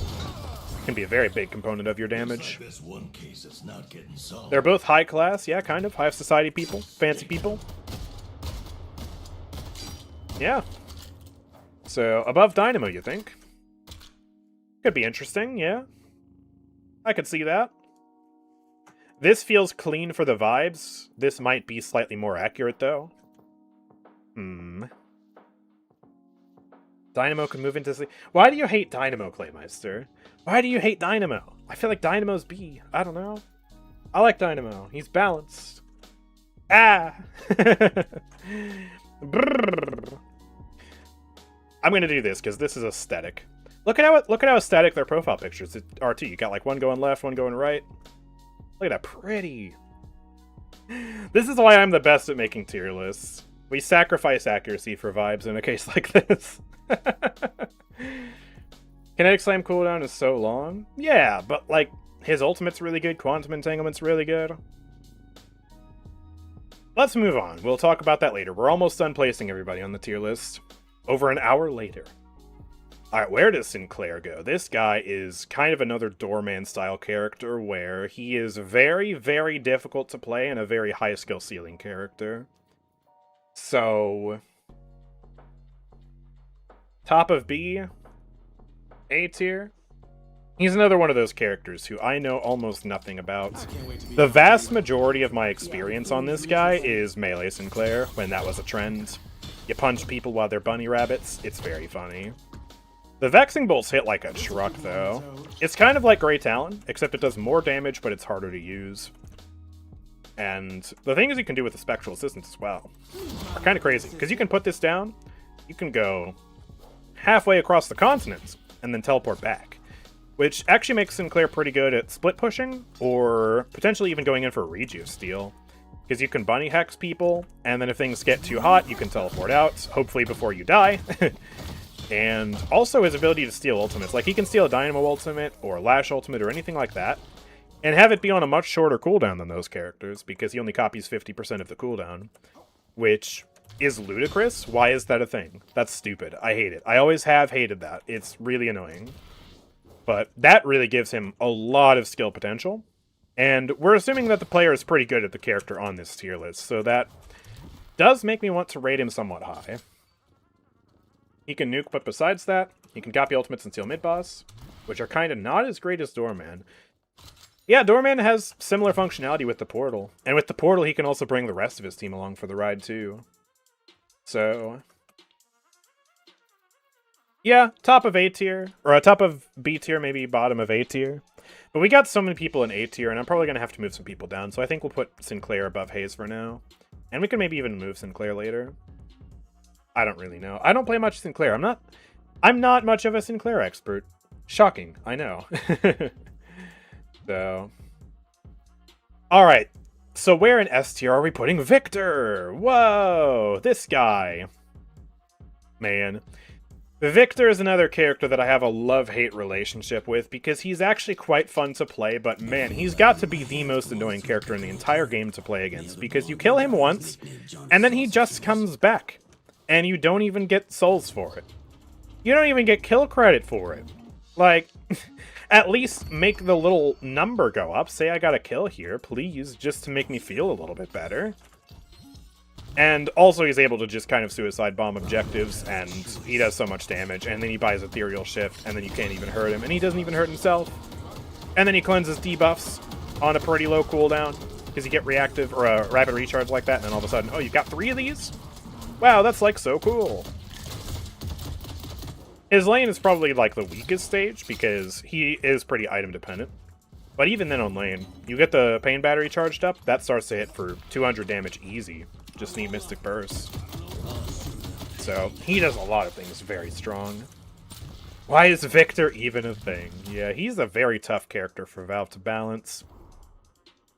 He's got a very fun gameplay loop to play as. It's just really hard nailing down the experience of playing against this guy. And I think playing against this guy is a nightmare, even after all the changes that they've done.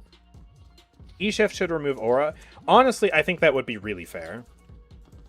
Force him to play more around Infuser and other means of survivability, rather than just cheesing it by removing damage entirely. Because, yeah, that is really, really cheesy.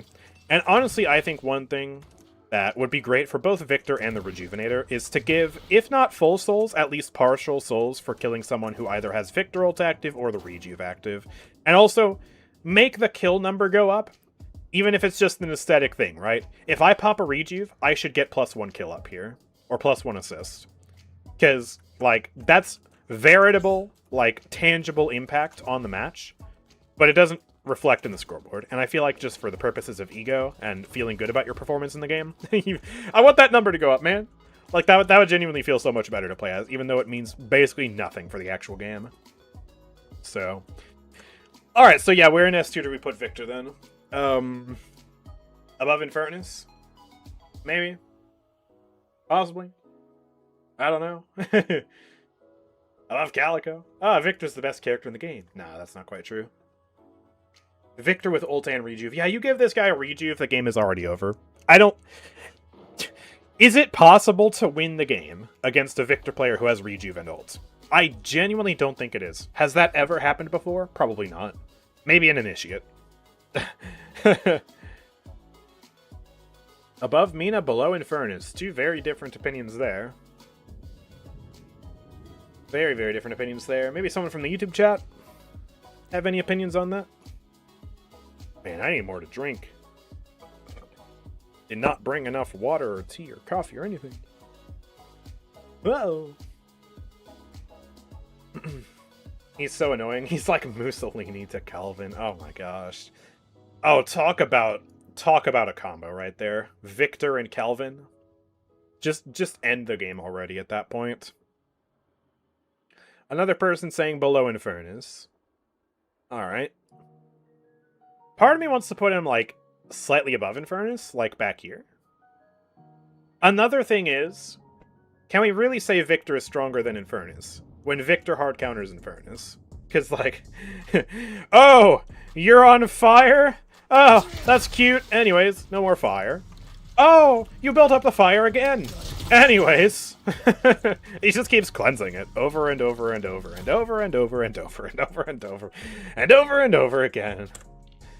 So, I mean, that's kind of my vibe, my thought process here. Perhaps a compromise between the Claymeister opinion and the other opinions. Maybe.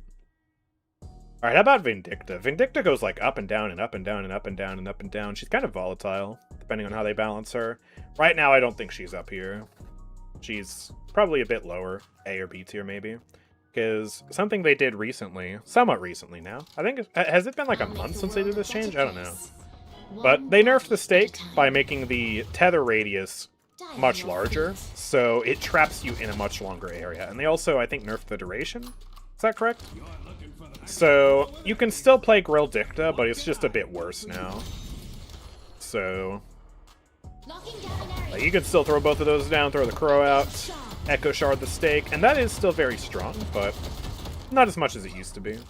She's been buffed in other areas, though. The amount of damage she gets in Flight is pretty disgusting now. Of course, with the trade-off of Flight being a very, very, like, telegraphed ability. You're up in the sky, not much cover in the sky, kind of awkward angle as well, but very rewarding. She's kind of like an artillery piece. Oh, man. Vindicta is never the reason behind the game being 1 IMO. I don't know about that.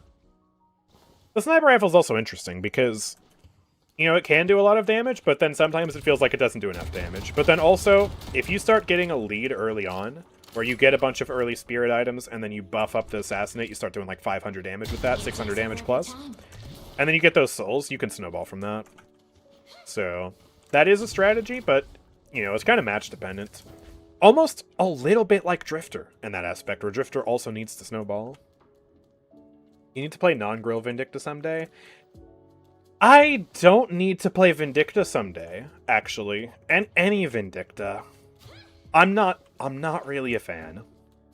I don't like snipers in general, but I will always say, I'm glad Vindicta is the sniper we have in Deadlock, as opposed to a sniper more along the lines of like Widowmaker, or Kinessa, or Black Widow, or something like that. I don't like conventional snipers.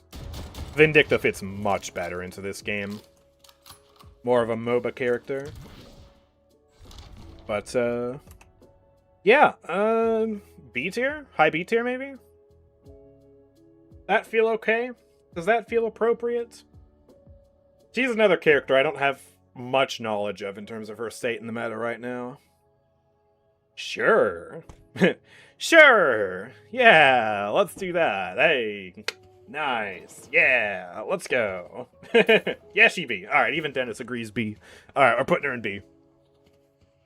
Viscous, my friend, the best character in the game. Super Ultra S tier. He's amazing. We love Viscous. Oh my god. Okay, maybe he's not that high.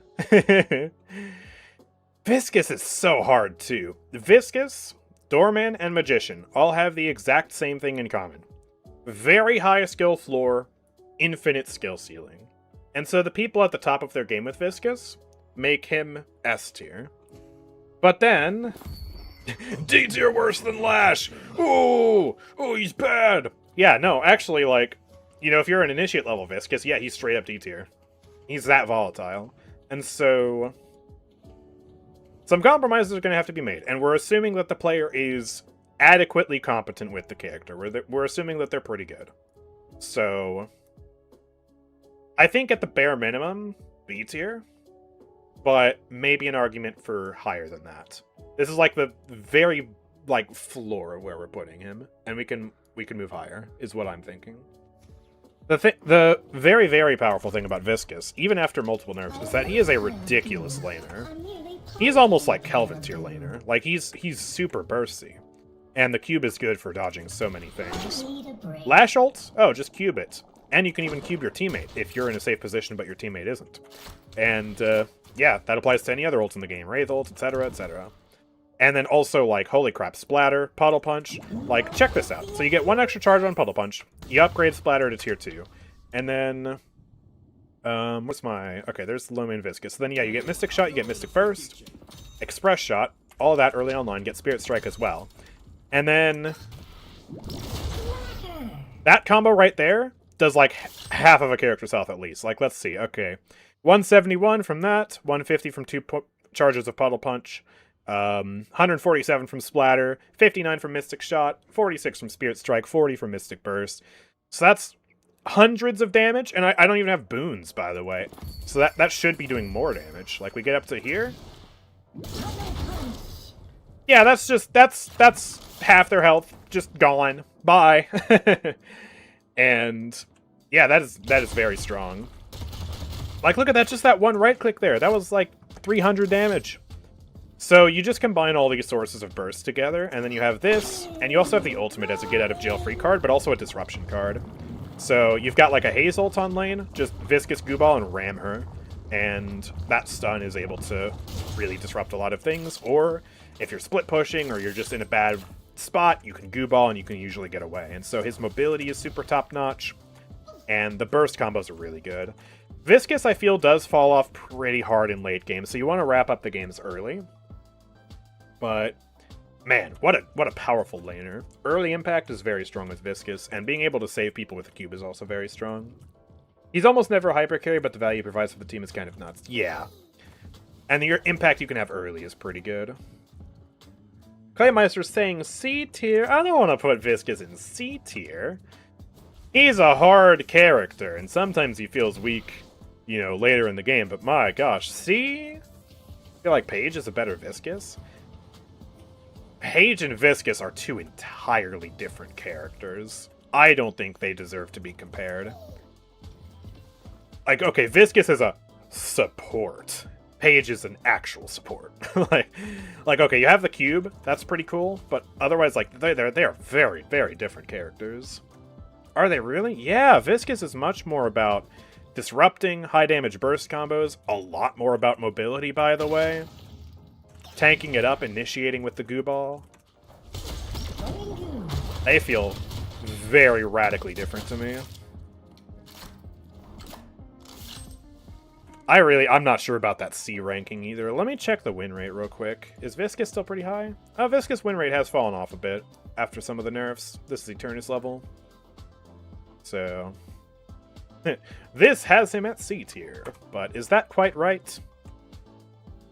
I don't think C tier is quite right, personally. Somewhere in B tier, maybe? Maybe. Possibly, potentially. Do you need mobility if you can immobilize the enemy? Never undervalue mobility. Mobility is one of the things that has Calico in S tier, and Kelvin in S tier, and Holiday in S tier. Like, yes, mobility matters, for sure. Shoot, Holiday has high mobility and she can immobilize her target. She's busted. Ooh. Viscus should be near Doorman. I really do feel like these two characters are so similar. In terms of the skill, right? The skill expression. Mobility is not the reason any of them are in S tier. Claymeister, every character is in S tier for multiple reasons, and mobility is one of the reasons. It's not the only reason, and it's not the main reason, but it's one of the reasons. Like, okay, take away Holiday's jump pads, she's a lot worse. You can't argue that. Is she still good? Yeah, probably. But, you know, jump pads are, like, that's a big ability right there. Calvin, his Frost Path, that's a pretty big ability, right? Like, it's the combination of everything. And Viscus is a similar character in terms of he has the combo of a lot. He really, I feel like he doesn't scale very well late game. I'll put him near Doorman. I feel like that feels good. That feels comfy. That feels like, these two feel like buds in terms of skill expression. At Dennis PS. Oh, Claymeister's calling in the cavalry. Oh my god. Oh my god. As a Viscus main, what can I do to have more impact to support build useless? I know a lot of people play like the low main Viscus build. Has this been updated? This is October 9th. Is there a more updated edition or... Okay, yeah. Yeah, people play like burst early. They try to have a lot of early lane impact and go for like ball disrupting later with Phantom Strike and just lots of combo burst.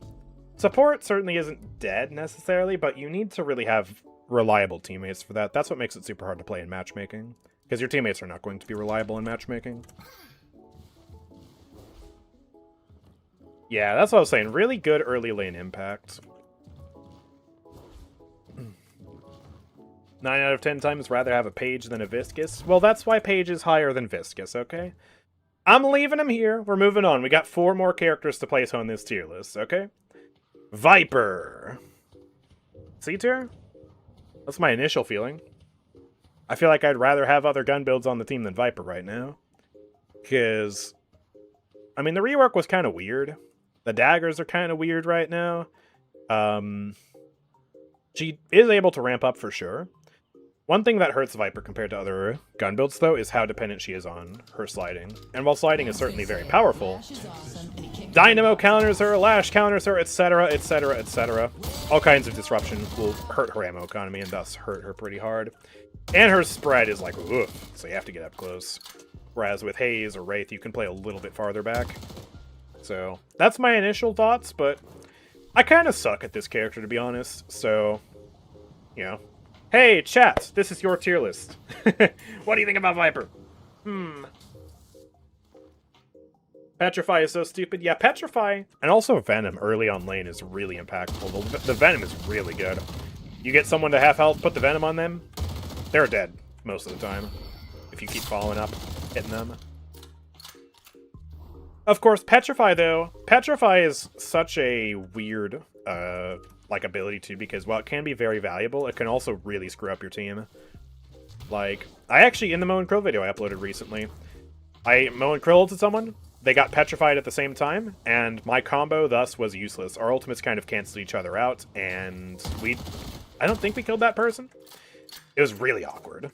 So you can definitely screw over your team with a Petrify just as easily as you can help them. And you can also even petrify objectives, walkers and stuff. I don't think you can petrify the urn or the rejuve, but that can also sometimes mess your team up or save them. It's really weird. Her lane is unplayable because Venom is broken OP early, but then she falls off. Yeah, and I personally, compared to Viscus, I think her lane is much weaker. I think she probably scales a little, maybe a little better in late game, but then also crowd control is just so disruptive against her. And I think I would just rather have most other gun characters in the game on my team than Viper. And also, I think I have to dock points because she is the ugliest... Okay, maybe not the ugliest character. She is one of the ugliest characters in the game, and based on vibes alone, I hate it. I hate her model. She's so ugly. She has a good voice, though. The voice actress did an incredible job, for sure. But man, they need to update this model, please. It's so bad. It's so bad. Yeah, she's more of a carry archetype than Viscus, but... Yeah, I don't know, man. If I have to choose Viper or Haze, I'm picking Haze. If I have to choose Viper or Wraith, I'm picking Wraith. If I have to choose Viper and Furnace, oh, of course I'm picking Infernus, man. Infernus is awesome. So, for me, I feel like this is appropriate. Does anybody have any arguments against this ranking here in C tier? Speak now or forever hold your peace. Anybody? Yeah, she looks so off compared to 90% of the cast. The textures are bad. Her voice is amazing, it really is. I've seen games carried by a Viper, I've never saw a Viscus carry game. Well, you've never watched me play Viscus then. Actually, I'm not even that good at Viscous right now. Throw her in D. Nah, she's not that bad. She's not that bad. Seen great Gooman, but they were never the carry. Well, you don't have to be the carry to have massive impact on the game. There's an entire archetype of characters designed around that.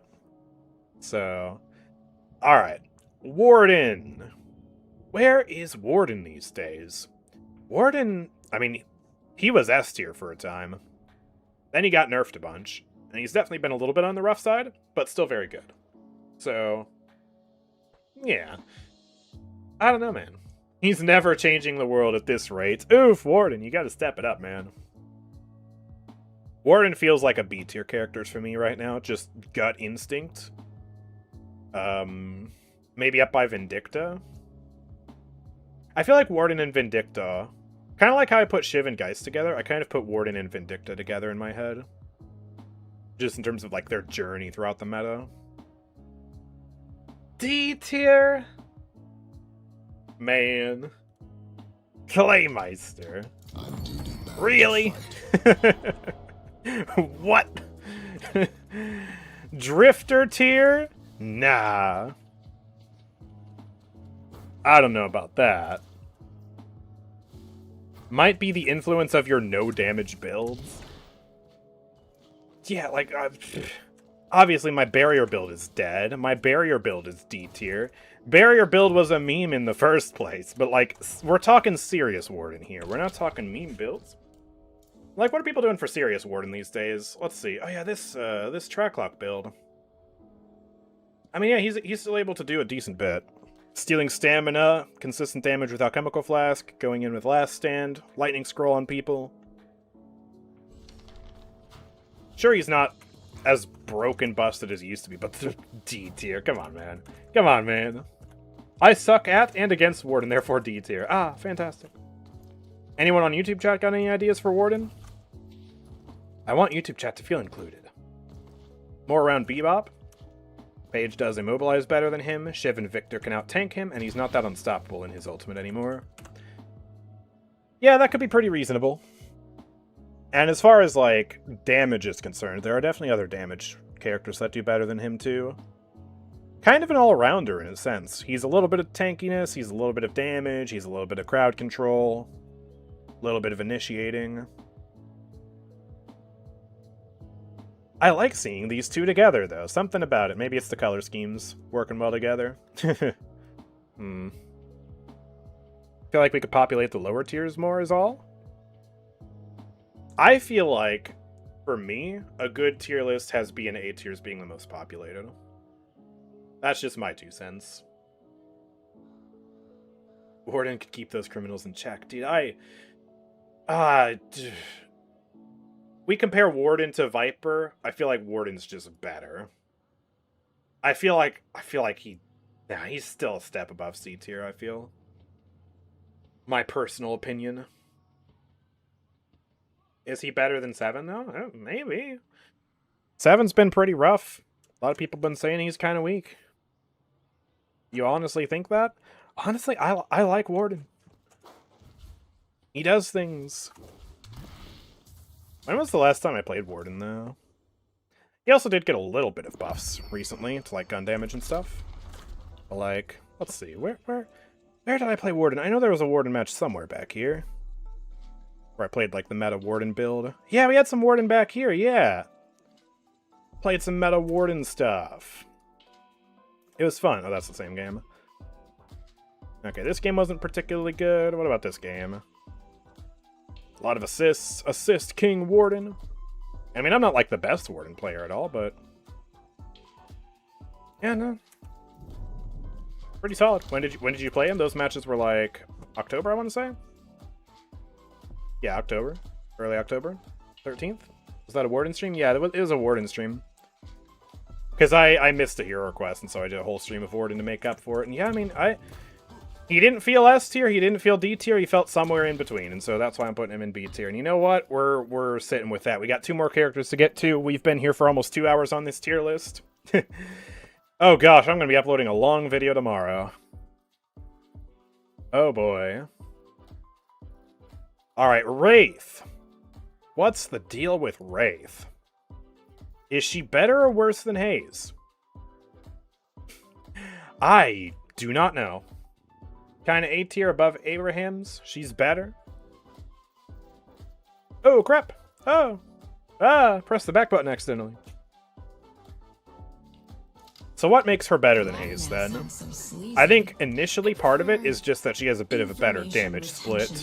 She's not as shut down by, like, one type of damage or another. She's able to do spirit damage and gun damage. Especially with Tesla bullets as well. Good Tesla user. So... yeah, you get this upgraded, you get the spirit damage per bullet, you get the gun damage per bullet. Get a lot of damage out there. And the ultimate is also really good at shutting people down. Although it is telegraphed, you can counter it. The closer you are, the better. If you use it from a bit of a distance, people can use stuff to counter it. But that's just straight up a dual winning ultimate for you. You hit the ult successfully, you get the kill. Unless you're really bad at the game, or someone like Rescue Beams them. Little help here. I'm constantly scared of the Warden on the enemy team, and sometimes they're the one who's single-handedly carrying the enemy team, yeah. She can shred objectives. Yeah, also, she has movement. She can use that to quickly get somewhere, get away from things. It's not as good as Mina or Mirage's, at least in terms of survivability. But it is good for just a quick getting out of dodge. She has a bad lane phase, though. Yeah, but, you know, she's not unplayable on lane. Once she gets her ultimate online, her ultimate can actually keep a lot of other stronger laners in check in the sense that, you know, if you want to get close and use your ultimate, you have to be very wary of the Wraith ult, and she can use that to just straight up counterplay a lot of other things. And also, yeah, you get the cards up online early game. Just kind of dump those into a target, dump 2 or 3 cards. That does some good bursts too. So, like, she's not helpless on lane. Definitely still a weaker laner, but yeah, I'd say probably a stronger laner than 7. Maybe. Is that a fair assessment? So... yeah, I think we can do that. I think somewhere up here is okay. Stronger than Abrams? I mean, that's a bit iffy. I don't know. Maybe I put too much value into Abrams, but I feel like she could be a little lower than that, honestly. What does the chat think? I feel like she can carry quite often. Yes, but also if she's at a soul detriment, or even sometimes just neutral, then I feel like other characters can do better than her in a sense.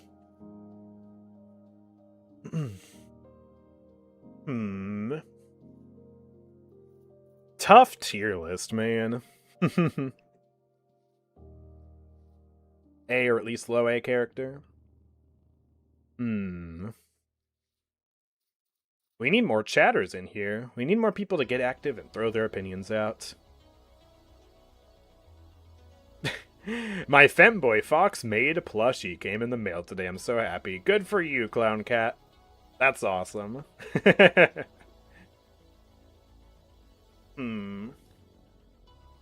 feel like around these other gun characters in A tier would be appropriate. So... yeah, I mean, maybe here? Maybe. Maybe. I need more opinions, chat. I don't want Claymeister to dominate the entire tier list. It's going to be a bad tier list if we do that.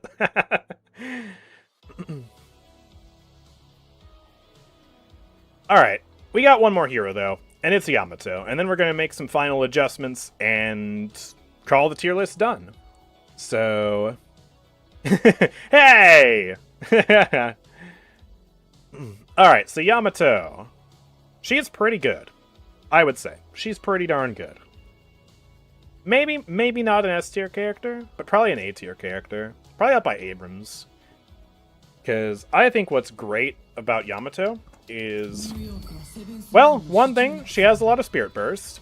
Ew, get this build out of here, by the way. Oh gosh, I don't actually have a... wow, I don't actually have a Burst Yamato build. Alright. Pull up the Claymeister build. But yeah, she does really high Spirit Burst with the Power Slash. And that just chunks people. And she's really good at hyper-fixating on, you know, honestly, the carry character or a squishy DPS or something like that. Because she's able to get a lot of bullet resist while channeling Power Slash. She's able to slow their fire rate by 50% with Crimson Slash. And then Flying Strike allows her to just tunnel vision in, get on somebody, and just eviscerate them. And the ultimate gives her a lot of survivability to go in and initiate, and she's one of the best rejuve securers in the entire game because you can't stun her or really do anything to her during the Shadow Transformation. It is so valuable. So, she's S tier? You think so? I mean, yeah, high A is like, I think, minimum for Yamato. The S tier is so populated, though. Do we really want an S tier this big? So long, detective. Really? This is a big S tier. I mean, maybe. Maybe. Like Calvin? I don't think she's... Calvin is Calvin, man. Calvin is... Ugh. I think Yamato is at least a little tamer than that. I think she's also a really good laner, too, by the way. Because she's pretty tanky, decent sustain, and this thing shreds. Get just a couple of items online, it starts hitting like a truck. You max that out, and then... Hunga bunga! Goodbye! Health be gone! I slash my sword.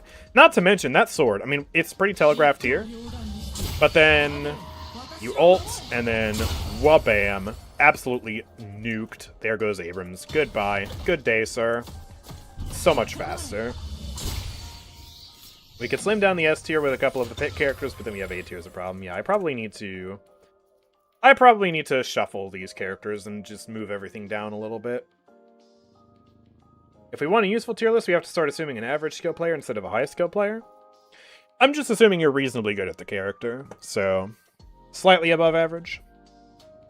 This is probably not an Eternus level list. Okay, so we've got everybody on the tier list now in roughly an okay spot. So let's start moving some things down. Drifter's so lonely down here, man. Does he need some friends? Oh, am I gonna do the Metro thing and, like, move all of these guys down to D tier? Because I'm pretty sure that's what he had. Oh, God. A tier for her giant forehead. Oof. Oof. Rest in peace, Yamato. Also... Okay, oh wait, that's... Add a row above. There we go. There we go, there we go, there we go. There we go, there we go, there we go. Alright. Hey! Hey! There we go! That's pretty good. In what world is Shiv worse than McGinnis? The world in which I play McGinnis with my gun build. And my gun build shreds and has like a 70+% win rate. Mirage should come down to the middle of B. I think that would be probably pretty safe. Okay, I think what we can do... Alright, I'm moving you back down to C tier. And...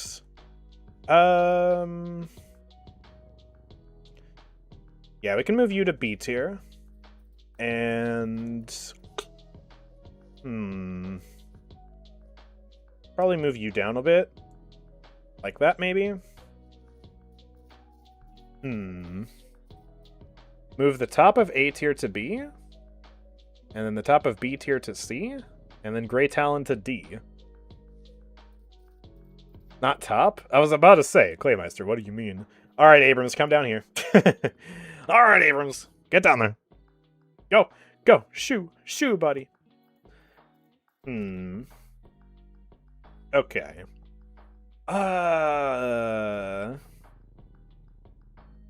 Is Grey Talon D tier? He is pretty easily countered. Tell you what, okay. Let's do something pretty radical, and let's just see what chat thinks about it. So...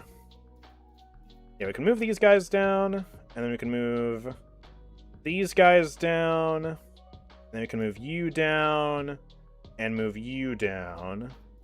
Kind of like that, maybe? Is that a crackhead thing to do? Might be. Swap Pocket and Victor. Pocket's pretty good. Do we put Pocket above these two, though? I don't feel like Drifter is that bad to be alone in his own tier, so maybe it's fine. Yeah. Drifter's lonely. We need more people in D tier. Hey! Honestly, I should move shift. Should I move shift down here? Should I move shift down here? For the aesthetics, because I like having like a pyramid type shape, you know? Dynamo? What do you have against Dynamo, Claymeister? Okay, chat. Claymeister's been badgering me to move Dynamo down to C tier for like ever since I put him in B tier. Does anybody else in the chat think Dynamo goes down to C tier?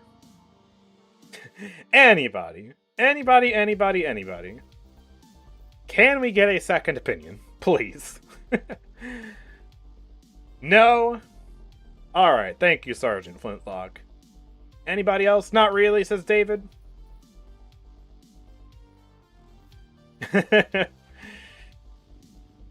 Exact middle of B. That's what I was feeling. Like, he's like a B balanced character.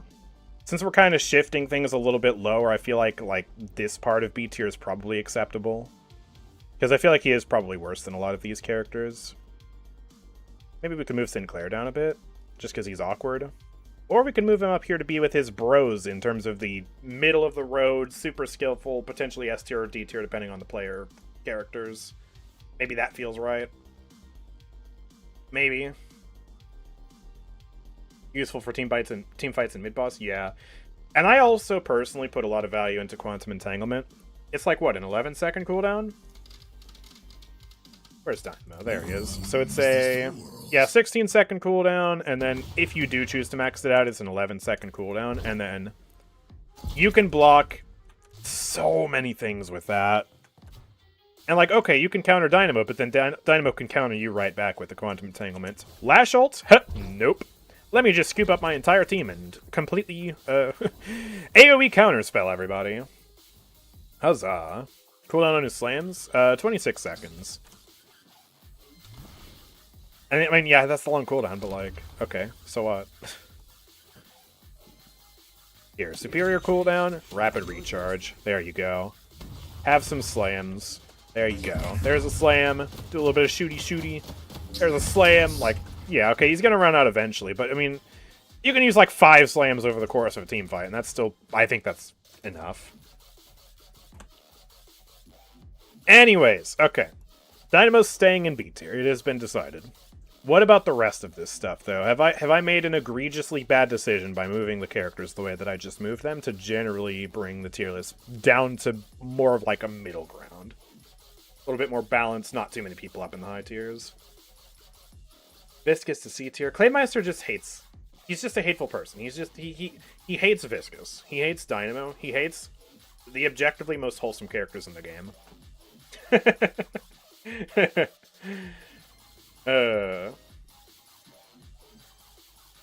There is a reason? Okay. The reason is the hate you have in your heart. Alright, what about our A tier, though? What about our A tier and our S tier? Does this feel okay? The top of the A tier here. I moved Infernus and Page down from S tier. Should either of them go back up to S tier or not? Victor to A tier? I still feel like he's just obnoxious to fight against, though. I disagree with some are individual placements, but the overall curve looks fine. Well, feel free to voice what you disagree with. This is meant to be a chat-influenced tier list, so... Victor isn't S tier? Paige is definitely S? I don't know about... I mean, okay, she does have a pretty high win rate. Alright, what if we swap them? What if we swap them, and then what if we put Victor above Infernus, because Victor counters Infernus? How does that feel? Are the vibes immaculate with that, or not? I got nothing in here. I'm so thirsty. Somebody help me. Somebody help me.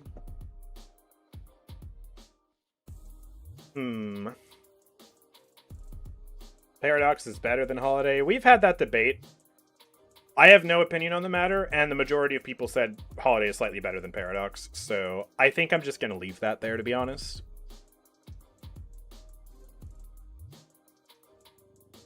But I think we're looking pretty good here. Is there an argument to do this? Because I feel like this is more aesthetic. But also I really like McInnes, and so maybe she stays in A tier. But, like, this is really pretty. Like, this... I like this curve a lot. We love the vibes-based tier list. Me and it below Calico, but that's because I think she's too fragile. It's reasonable. I don't feel too wrong about having her where she is, though. You know what's great, though, is regardless of what we do to fine-tune this tier list, like, right now, probably, like, as soon as a week later, maybe even 2 weeks later, I'm going to look at this and be like, what are we talking about? This tier list is completely incorrect. And thus is the fickle nature of tier lists. Does Infernus not belong in S tier? I don't know. I feel like he's been nerfed enough. And if we're putting Victor in A tier, then I think we're putting Infernus in A tier. That's my feeling. That's my feeling about it. Shiv B because he has amazing hair. Oh my gosh. Still think Shiv needs to be higher? Maybe. That throws off the vibe, though. It throws off the zen. Throws off the feng shui, because now the B tier is, like, sticking out over here. Clanker in C tier to balance it out. Cave to Claymeister for aesthetics. Ah! Ah! I have no idea when the game is going to come out, Zebrix. I would assume open beta sometime next year, but I have no idea. Might be the play. What does the chat think about this decision? This decision right here. I like aesthetic tier lists, and this is... Just move Vindicta down? Just yoink. Scared how many characters you're gonna have to put here as time goes. Imagine how big the League of Legends tier lists are after all these years. Oh my goodness, yeah. I hope this game doesn't end up having 100 characters. That would be so frustrating and so bad for the new player experience too. Full disagree, but you do you.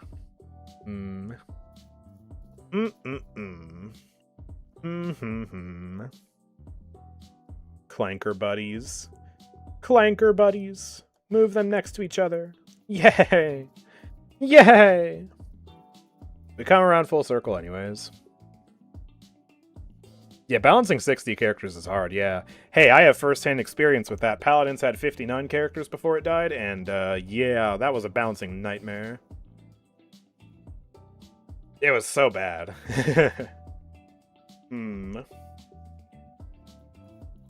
Well, I think we're just about done. How does this feel? Any last complaints? Any last arguments for characters to be moved to somewhere else? Speak now or forever hold your peace. Took us 2 hours to get here. Man, I'm gonna have to do a lot of editing to condense this down.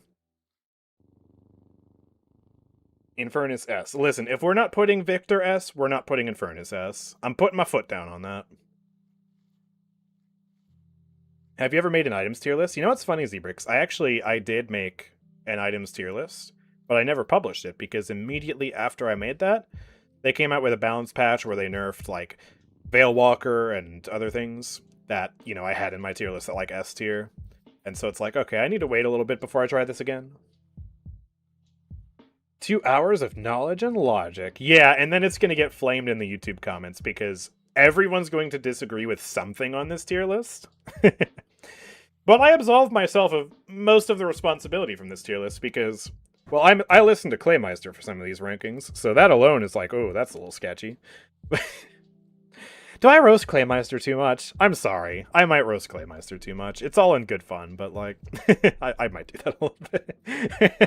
But yeah, no, then yeah, I mean, it's a chat-based tier list, so, you know. People from all across Deadlock have come here to create whatever this is, and it's beautiful in its own way. Drifter in his own special Drifter tier. Oof. Poor Drifter. No. It's kind of rough, though, because I'm looking at this tier list, and every single character that I would consider a main is B tier or lower. Lash and Seven are both down here, and then Viscus is here, And I worked McInnes down here just for the sake of aesthetics. Oh, man. I need to learn how to play, like, Paradox or something, and then... then and only then I will finally reach Eternus, because I'll play a good character.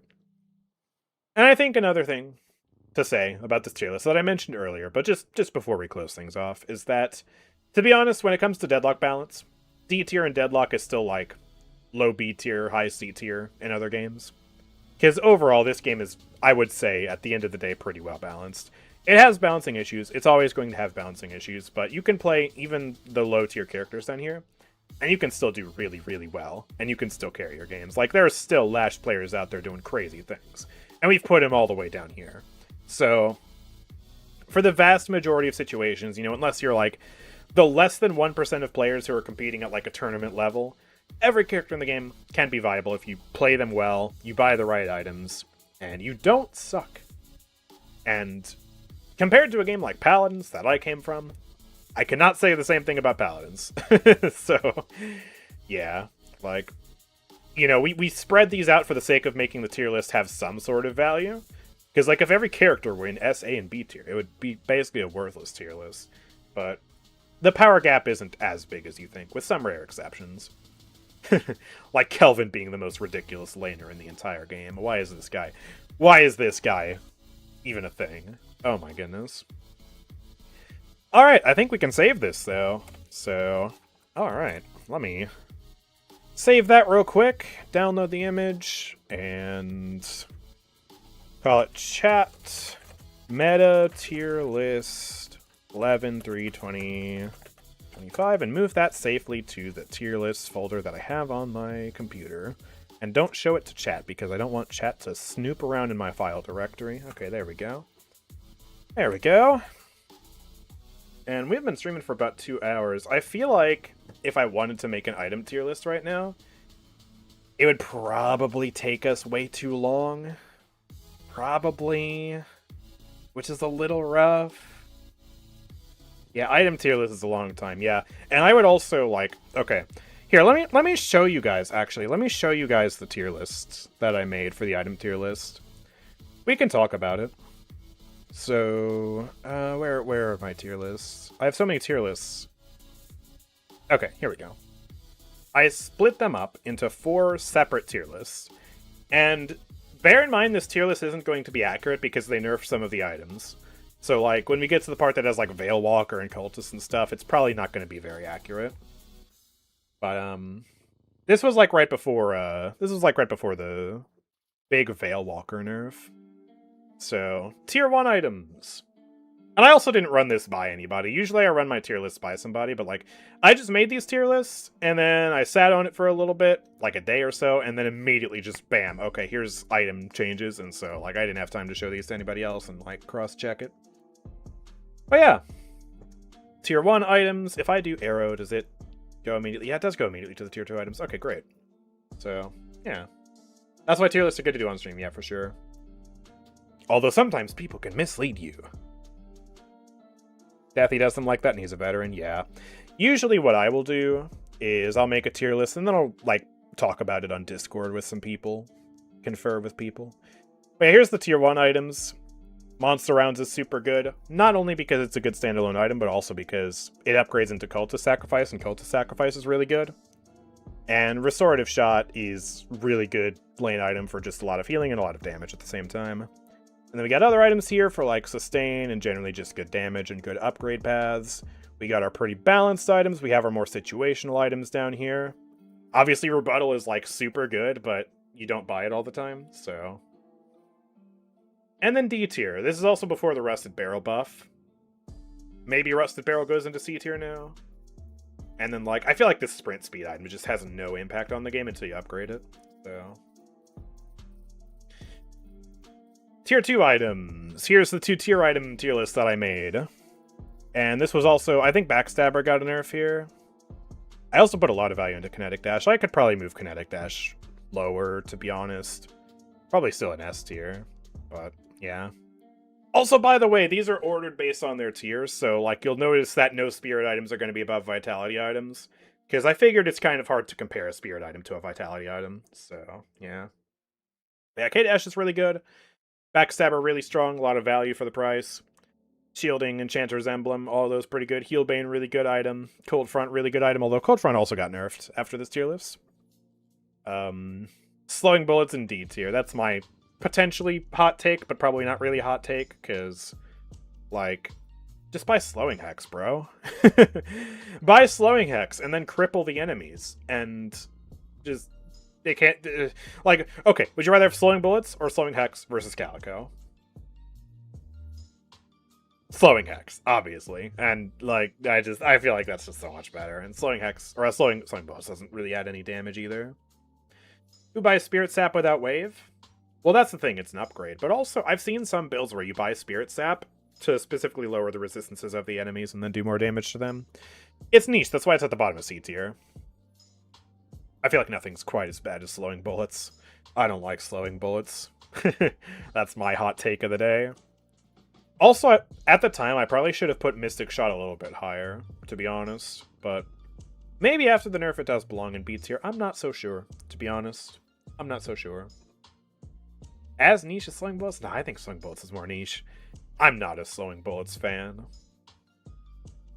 Used to like Slowing Bullets when they didn't need build-up. Yeah, I don't know why it requires a build-up now. And here's another tough thing, Claymeister. So, Spirit Sap upgrades into Silence Wave, and Silence Wave is really good. Slowing Bullets doesn't upgrade into anything, so you're just sitting there with a tier 2 item for the rest of the game. It used to upgrade, but it doesn't anymore. I think if it upgraded into Inhibitor, it would be really good. Because, think about it, right? Slowing Bullets debuffs the enemies, and it's also a build-up item anyways. Inhibitor is a build-up item that debuffs the enemies. And, honestly, I feel like if Inhibitor also had that slow, probably wouldn't be overpowered, probably be, like, just right. Because, like, people don't even really buy Inhibitor that much anymore anyways, so... I think that feels pretty natural as an upgrade path. And yeah, it could even be a gun item. Although, since the goal of Inhibitor is to reduce enemy damage, I suppose it makes sense as a green item. But yeah, I feel like that upgrade path makes sense. And then Slowing Bullets would be a little bit better. It would be just a little bit better. You know, there are small YouTubers still making Paladins content, and I respect that. It makes me happy. Yeah. Hardcore fans. It would be cool, and honestly, maybe I could make some Paladins content for the members-only content. You know, maybe I could finish the A to Z challenge for members-only content.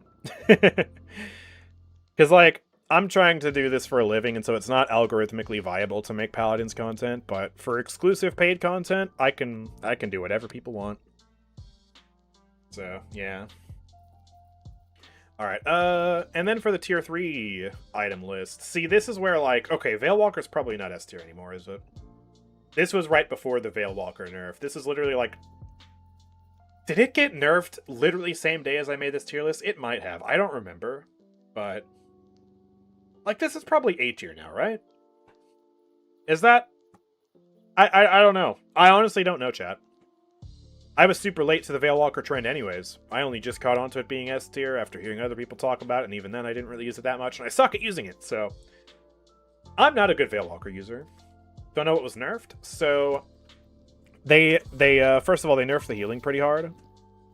And then they also nerfed the... did they nerf the cooldown? I think they nerfed the cooldown. And they nerfed the invis pretty hard. To where, yeah, if you get caught during the invisibility, you don't go invisible nearly as quick anymore. So they kind of hurt that. Was the healing even the problem? Oh, yeah. Yeah. That's part of what made it S tier. Because for the same price as, like, Fortitude, right? This thing scaled up to, like, 200 plus healing or something like that. 300 healing, something like that. Super early on in the game.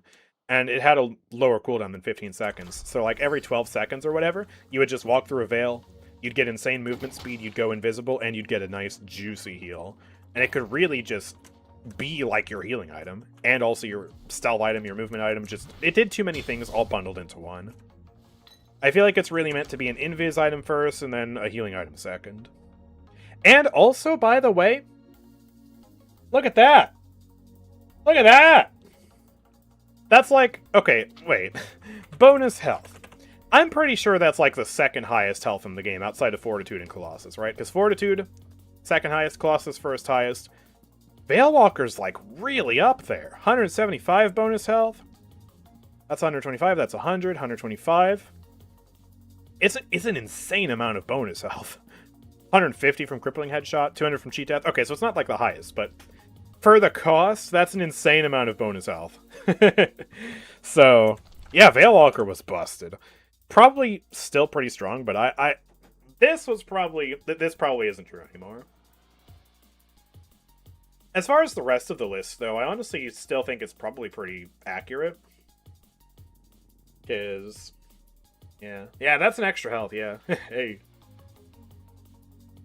But yeah, that's like, okay, Cult of Sacrifice, still really good. Counterspell, debuff remover, so good. Warpstone, really good. Superior cooldown, just applicable on basically every character in the game. Fortitude is not that good? Maybe. I am also a Stamina Mastery enjoyer, and so because it's my item tier list, and I love Stamina Mastery, I'm putting Stamina Mastery A, because I love Stamina Mastery, and Stamina Mastery is awesome, and I love Stamina Mastery. We love Stamina Mastery on the AndrewChicken channel. Best items are the ones giving you percent-based buffs. It depends. Early game, flat damage and flat stuff is more valuable, but then as you progress into mid-late game, then percent becomes more valuable, because your starting values are higher. So yeah, kind of yes and no. Yeah, like for the gun items, I mean, maybe you could also justify Tesla and Toxic being a little bit lower, because you need a specific gun for those, but I don't know. I feel like on the characters who want it, it's really good. And yeah, maybe Silence Wave should go up into A tier. I was kind of sleeping on it a little bit when I made this tier list. But yeah, Silence Wave is good. And then in D tier, Blood Tribute and Trophy Collector. And to be honest, I think they buffed Blood Tribute after this tier list. Honestly, I think Blood Tribute goes in C tier. I experimented with it a little bit, just like testing goofy things in a bot game.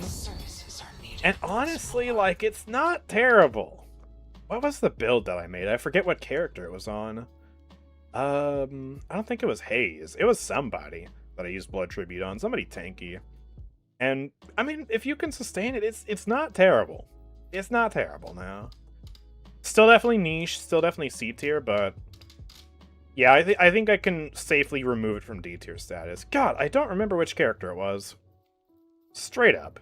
Yeah, it's not that important anyways. But yeah. I think C tier would be okay for it. And also in C tier, it's really just like none of these items are bad, they're just niche. Like Express Shot is meta on Viscous, Alk Fire is good on Vindicta, Heroic Aura is like an S tier item for McGinnis. Sharpshooter is good on Vindicta, Mirage, characters like that. So like none of these items are bad. Majestic Leap is S tier on Pocket. But, you know, just much more niche applications. And then for the tier 4 items, this was the tier list that I had. And honestly, probably... Okay, actually, I probably do need to move E-Shift and Spirit Burn down. Because these got nerfed as well since then. I think this tier list was also made right before the cooldown nerf to Spirit Burn for NPCs. So I think this was still shredding NPCs like crazy when I put it in S tier. And then obviously we all know what happened to Ethereal Shift. It went from a 20-second cooldown to a 45-second cooldown! Ah! Why is that so long? So, E-Shift is still good, Spirit Burn is still good. I think I'd probably move E-Shift to A tier, and then... Honestly, maybe... Spirit Burn B tier? Is that a thing? I feel like Spirit Burn is kind of fallen off, because... Hear me out, okay? One of the big things that was really good about Spirit Burn was the NPC melting. You would buy it on Mina, and you would shred a Walker. You would buy it on insert character here, and tier 3 camps would explode. And then it still had really good output against players. But now, if you use it against NPCs, then you don't have it up in time for fights in some cases. And also, you can debuff remove it, and it has like a 20-second cooldown. And so while the anti-heal is good and the damage is good, I feel like the cooldown really hurts it. And a lot of the characters that you want to buy anti-heal against can cleanse it. Like, Spirit Burn is straight up garbage, trash, doo-doo dog water against Victor, because you put it on him, and then he cleanses it with Jumpstart, and then, like, GG, bro. And you can also buy debuff remover for it for, like, Abrams and characters like that. And so, like, maybe, you know, if you still have a team with several of them, or, like, you know, you just, I don't know, are playing, like, a specific type of character that really likes it.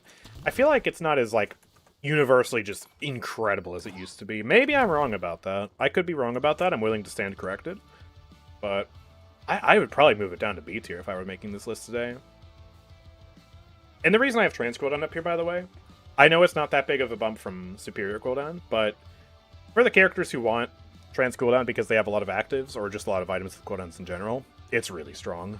So, I mean, maybe you can move that down too, but we gotta have some... Actually, I guess we don't have a gun item in S tier, so, hey, you know what? Maybe not. Yeah, maybe a bit too niche, maybe. I felt like the S tier was really small, though. Boundless into S tier, maybe? Yeah, maybe we could move that up and move trans down. Are there any gun items that can be an S tier? I feel like every gun item, just none of them are S tier material. They all have some limitation or build, like, niche thing that they need. So, yeah, I don't know. And then Cheat Death in D tier. Actually, did they update the icon since then?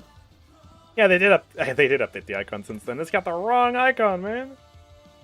Does this list have the old Cheat Death? Oh, it does. Okay. But yeah, I feel like Cheat Death is the very obvious D tier here. In my humble personal opinion. Also, I think this was before the Spiritual Overflow changed to the cooldown. Changing it from duration to cooldown, I mean. But I'd probably still have Spiritual Overflow in C tier, to be honest. Yeah. I don't know. Tier 4 items are kind of weird in this game, because a lot of them are build specific, and so it's hard to declare too many of them as being, like, S tier. I wonder if there's also a case to move Siphon Bullets down to A tier. I feel like Unstoppable and Phantom Strike are really the only ones that are like, yeah, these are really good. Like, Unstoppable's really good. Phantom Strike on, like, Abrams, Mokrill, etc. is, like, so oppressive. Also, yeah, Spiritual Overflow. Yeah, what it does is it gives you 20% ability cooldown reduction now. Used to be 20% ability duration. So that change is actually quite interesting for it. It makes it worse for Infernus. But better for, like, most other characters in the game. So yeah, I mean, 20% cooldown, that's pretty big. Pretty interesting. But I still don't really see too many people use it. And I'm probably still putting it in C tier. Worse for Infernus, I still almost never bought it. Yeah, exactly. But, like, you know, technically, like it is, right? Because he likes duration for the DOT, I guess. Maybe. Silly item. Very silly item. But yeah, that's what the item tier list would have been. I think I would just make a few more changes, then honestly, I could probably ship it. Personally, I feel a lot more in tune with the item meta in this game than I do the character meta in this game. Because, I don't know, I like build crafting. It's something that I've really been drawn to for this game, and I feel like I have a pretty firm grasp on items. Next week, freaky tier list? Oh my goodness. Yeah, we could. We could. Straight up, Deadlock waifu tier list.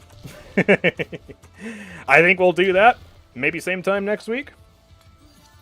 Be pretty fun. Be pretty fun. I wonder who chat's gonna put a S tier for that. I mean, obviously Paige. Obviously Mina. But where do we go from there? No, who is the freakiest? Oh gosh. I don't think that one would be as fun. But yeah, I think that would be a fun tier list. We did it for Paladins. We can do it for Deadlock. It'd be great. I think that's about it for today, though. I mean, yeah, stream's been a bit shorter today. I started a bit late, though, so, you know, kind of needed to do a slightly shorter stream anyways. Pajamas. Yo, thank you for the Prime sub, by the way. That is awesome. Really appreciate that. Viper S tier freakiest for sure. Oh, God. Oh, God. Dude. Viper makes me feel bad for the Lash. Something that they said couldn't be done, Viper did. She made the Lash a sympathetic character. Oh my god. The things she says about that character. I don't know if you guys have seen the conversation. I wonder if I can pull up the conversation. Hold on. Like, oh man, she's a freak. Viper Lash conversation. This one. Like, oh my god. I can't believe I'm here She's next a to freak. you. That's what the lash does. Makes dreams come true. You smell even better when you're awake. What? So, Viper. Who do you want dead? No one. Just making sure, because I got 2 hands, a knife, and real bad impulse control. So what do you need? Nothing. She's a You're great. psycho. Yeah, we are. You can hear the fear in his voice. You can really fear. You get the letters or I feel sent the you when I fear. was in jail? Yeah, they were very specific. Yeah, well, you know, I'm sure you get a lot of fan mail, so wanted to make sure they stood out. Ooh, they did. Bet you never thought we'd actually meet, though, huh? No, I really didn't. I like it even. It's so uncomfortable. It's so uncomfortable. Like, man. Finally, someone who loves Lash more than Lash does. By the way, subscribe to Deadlock. They're the best conversation YouTuber in the business. They actually put, like, acting in. They're really high quality stuff. I like it. Yeah, subscribe. I am. Yeah, man, what the heck? Dude, she's a psycho. She's crazy. Kudos to the voice actors, honestly. But yeah, I think we're going to end things here. I need to get a drink, dude. I'm parched. Not an alcoholic beverage. I'm physically, like, I'm dehydrated or something. So, yeah, we'll be back on Wednesday. And Wednesday's stream will also be a little bit later, like today's stream. And we'll be back to gameplay on Wednesday as well, so stay tuned for that. If this type of stream wasn't really your style, we got gameplay coming back on Wednesday. But, yeah, that's going to do it for today. So if you guys have enjoyed, make sure to follow me on Twitch, subscribe on YouTube, and if you really want to support the content, then consider subscribing on Twitch, just like Samurai did, or become a member on YouTube. We're trying to get more YouTube members, and I'm thinking of some new perks that I can give to YouTube members, so that should be pretty cool as well. But yeah, that's going to do it for today. Thank you guys for watching. I will see you all next time. Peace out.